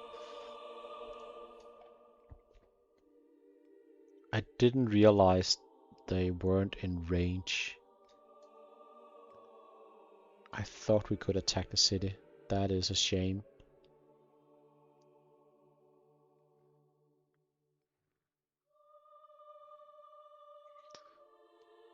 So seemingly we are gonna be alright this turn. Hello Blunt Magic, welcome to the chat. We have betting going on up here with who you believe is gonna win. We've had the build-up session for quite a while. Nestor opted to go into... We are on Persia, but Nestor opted to go into vaulting and scholarship before going down for his ballistics. We could definitely see him outproducing Persia, but Persia has doubled the orders basically, so it's gonna be very difficult to win an engagement. Persia has this in the back. Alright. We've got one more Team Persia player. I gonna add you. The majority believe in Persia, and I can see why. Mode is gonna add decent defensive capabilities. Can this guy tank it all? Probably worth to move a ballista forward and kill it. It does have a commander and ranger and some decent promotions.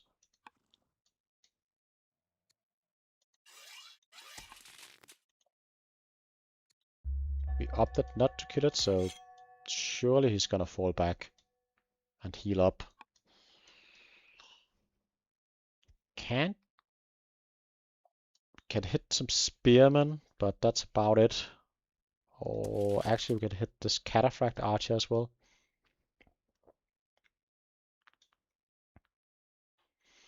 I like the confidence, Blunt Magic, but I'm not sure I agree.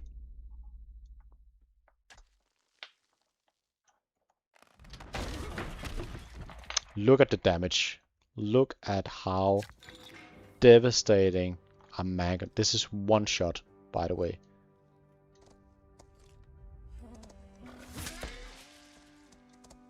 Boink. Boink. He is pretty strong, this guy. don't know if this is the play, but I think it might be, honestly.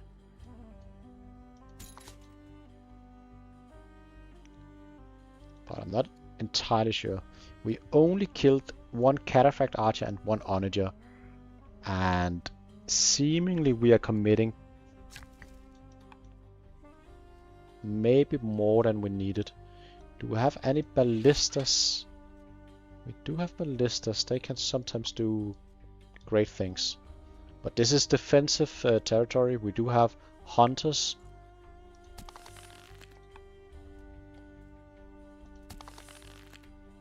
This is a nice horse archer.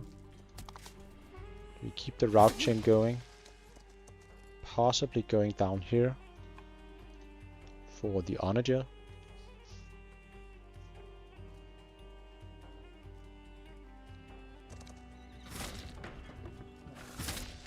This guy haven't moved yet.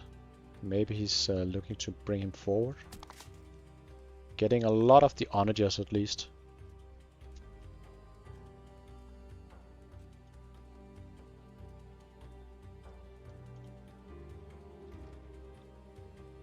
Yeah. Honestly, so far, pretty good usage of our units. I like bringing the boat in and using that for a bit more damage.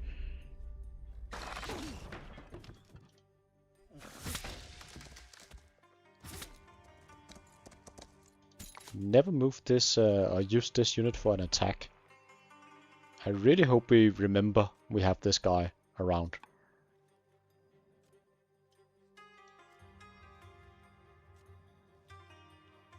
Please remember we have this lovely dude around. Seems a shame to not attack with this one. Can move this one forward. Could move this one forward, apply charge.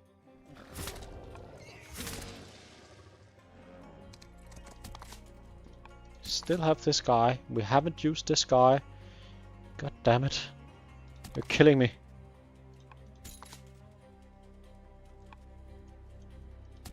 This guy haven't attacked. No. Hope he realizes. Not sure you are got. I mean, pretty decent. A lot of onagers went down, an elephant. But we are fighting without cover from our mangonels.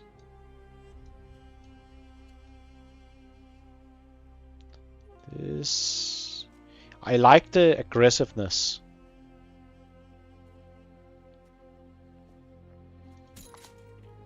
This guy moving down to the fort, perhaps, and then applying charge could maybe deal the 10 damage, and then you could get this guy and then hit into the ballista.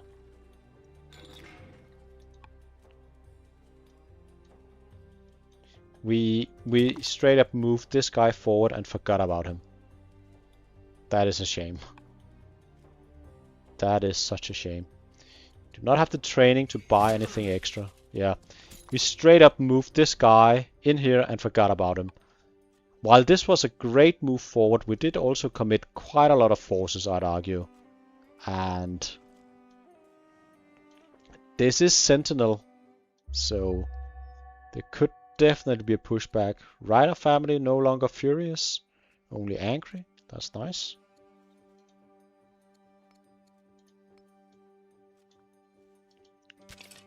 We are doing 5 damage with our spearman, and we could get one flanking of our own.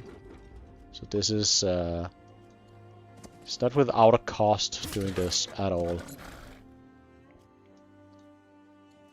We did lose 8 units though, and a rebel spawned. That's gonna be annoying. That is gonna be annoying. But I think the main issue may actually be can can we keep up with the reproduction if we trade equally? Nice beginning.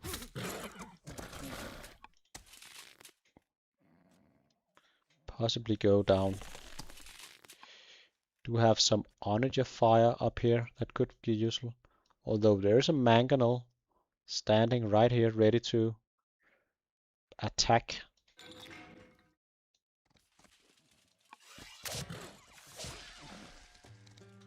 More route chain. 9 damage. We are flanking. That's very nice. Could find 5 damage. 5 damage and get that going. And afterwards could do a lot of... These could also die. Okay, we're doing it in that way. Attack.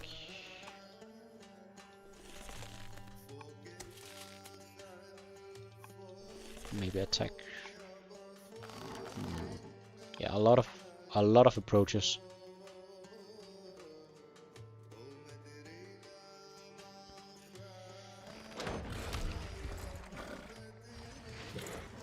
Ah, that's nice. I love using this ship. Why not? And you may as well attack this this ship right here. The big advantage is the order.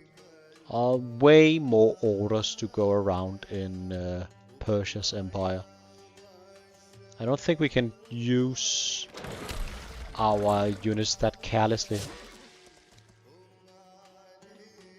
I don't know if I agree entirely scientific, but you may be right.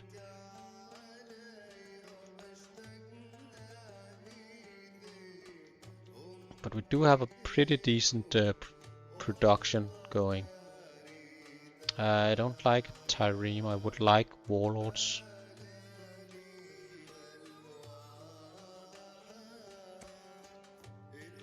Then again, we are on a timer.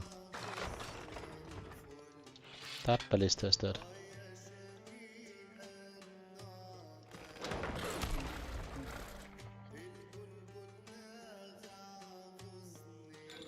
But seemingly this guy's gonna survive. That said, we do still have 42 orders left. Plenty of time to come in and defend.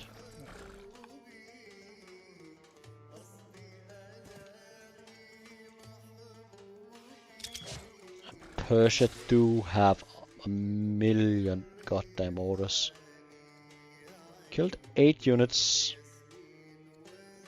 But we are gonna lose everything as well. We could have lost at least 1 unit less if we didn't just move a unit in at random without using it.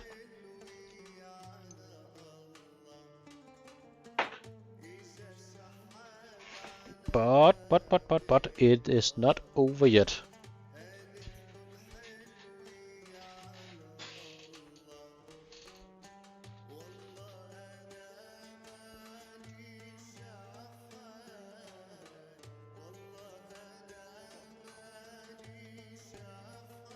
Scientific is clearly thinking Nest did a great job here.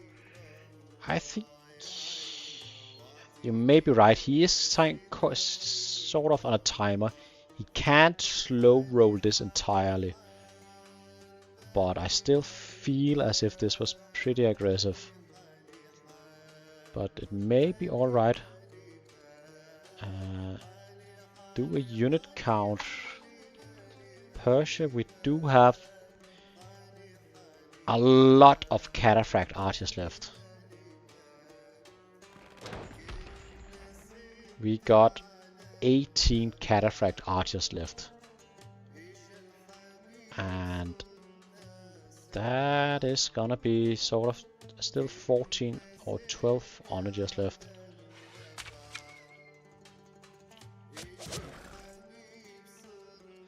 What about Nestor? Not quite as many warlords. Still a decent amount, but not quite as many. However, we do have mangonels coming. And this is close. This could go either way, honestly.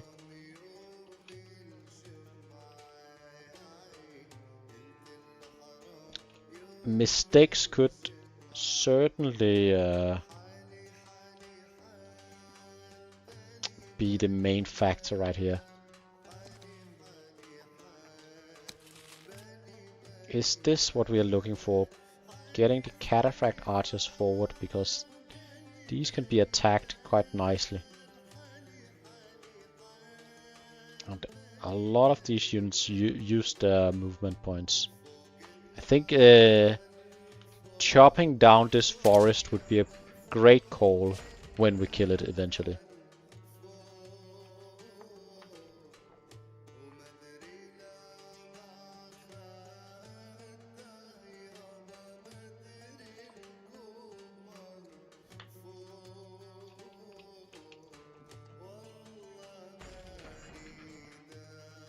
Still missing a little bit of damage. We are throwing kind of useless units at it right now.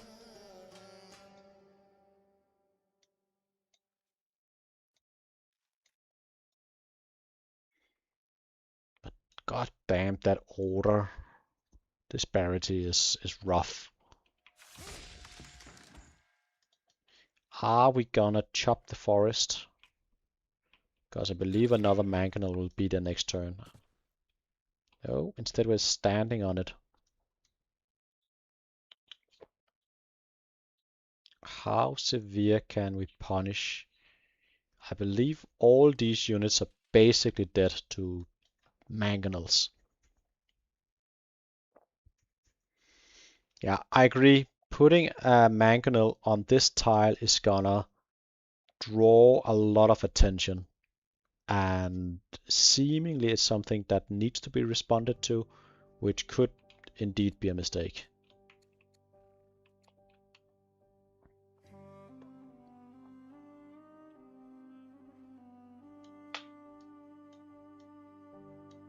The order difference is rough. And don't forget about the family opinion. That we did move in and killed the maceman. So we killed 9 units, lost 8. We're gonna lose something as well this turn. It's probably about even, I'd say. Wouldn't call either the attack or the response bad at all. Sad we forgot about our one unit in here that we forgot to attack with as Nestor. We could maybe have gotten one cataphract archer. But again, overall, not a big deal.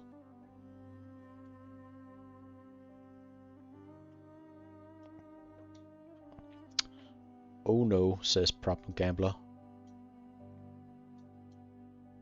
What is he referring to? I wonder.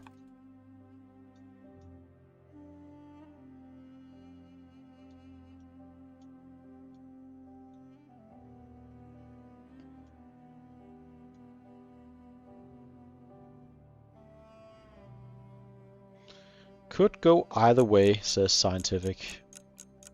And honestly, this is why this is a pretty great game. Even though it's a slow burn in a sense, we are having turn 180, 18, and 118, and it could still go either way. And I'd argue both players are playing pretty good. We've had games go on for this long in the tournament, and it's always spectacular when you get to this late game, but these players are playing quite skilled. So there is that. A lot of Yushi is up here trying to defend versus this, but we lost some warlords, some good warlords at that.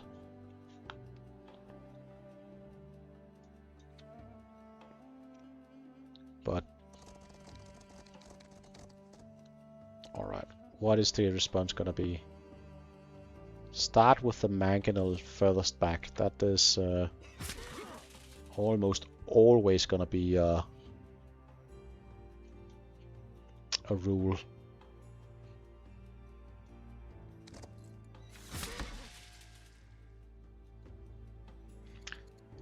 The cities are absolutely crazy for training production. And I believe that is, and also the economy is better for our Yushi player. I don't like how we're moving in like this before we fire with the onagers. Yeah, now first fire with the catapults, see where they land. I personally believe it's easier to do it that way. It's gonna be a pretty good response.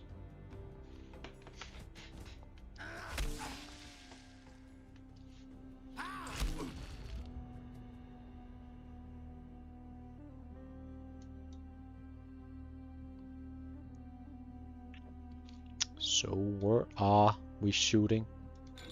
Still having some of our best attackers left. I don't agree with this macement, for instance. I wonder if we're sort of using the units right now just to get them used up, in essence. We have a lot of options. This can go all the way over here. Maybe we're looking to do something about the onagers up here. But we do not have the orders, really. Only 20 orders left. Please use your goddamn mangonels before you throw away too many units. We really need it. Could we spam decrease if we need orders? Not really. We do not have civics production at all. So that's not an option. I hate having these absolute bonker units standing here and not being used. I mean, he's probably gonna use them, don't get me wrong, but I find it a lot easier to do the math if you start with the mangonels, start with the catapults. Not using them right away is... Oh, Nestor, come on. Come on, my guy. Use the goddamn mangonels. This is the entire tactic is 3 mangonels. We're bringing in goddamn horse archers and setting up a perfect route chain in reverse. I'm losing it. I'm sorry. I do apologize. But we have 3 onagers. And we continue to just throw away our warlords. And we do have a lot, but we do not have infinite warlords. This one haven't even attacked yet.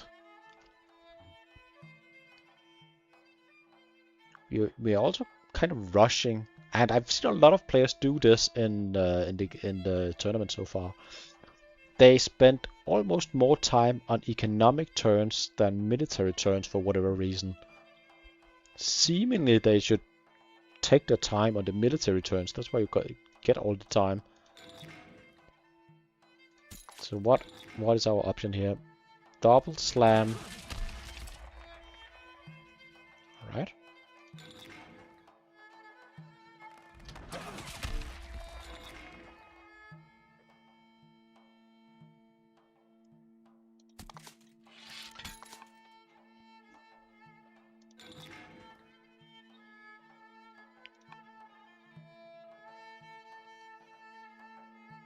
So what are we gonna do?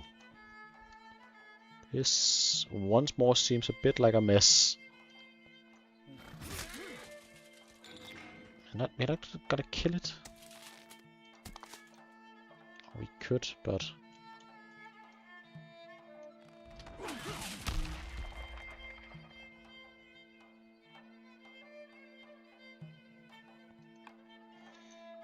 Yeah. We are at least getting the cataphract.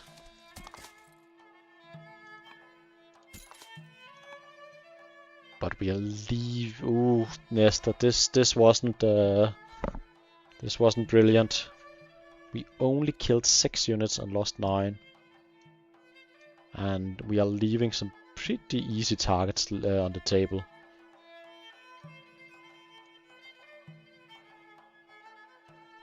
Yeah, this wasn't it. Mistakes were made.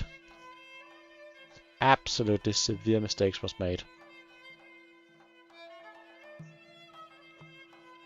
I'm not saying he's gonna lose due to the mistakes, but this is sloppy. This could have been better.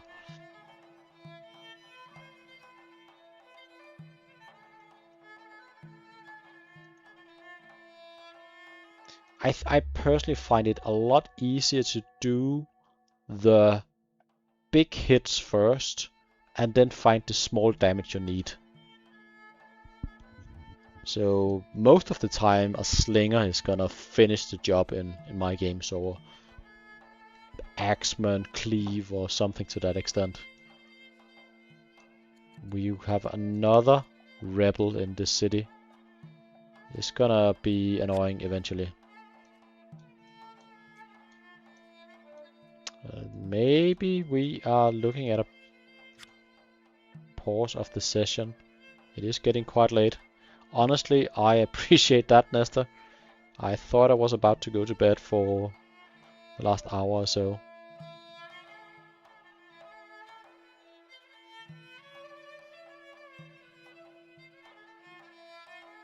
Yeah, problem gambler. I make the mistakes all the time, and that is the nature of the game in a network duel. You are gonna make a lot of mistakes. But honestly, this is kind of exciting. I don't know who's gonna win this war. Can the order advantage be enough for Persia along with Sentinel? Or can Yushi, with the better tech and the better economy, take the win? I honestly don't know.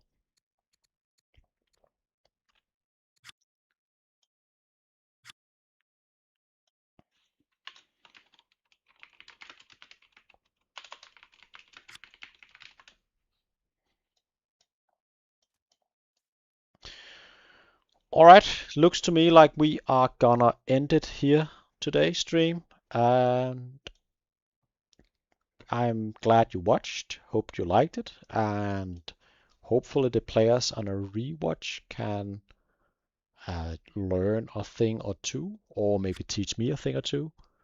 But whatever it's gonna be all for me for tonight. So I will say goodbye and see you in the next stream eventually.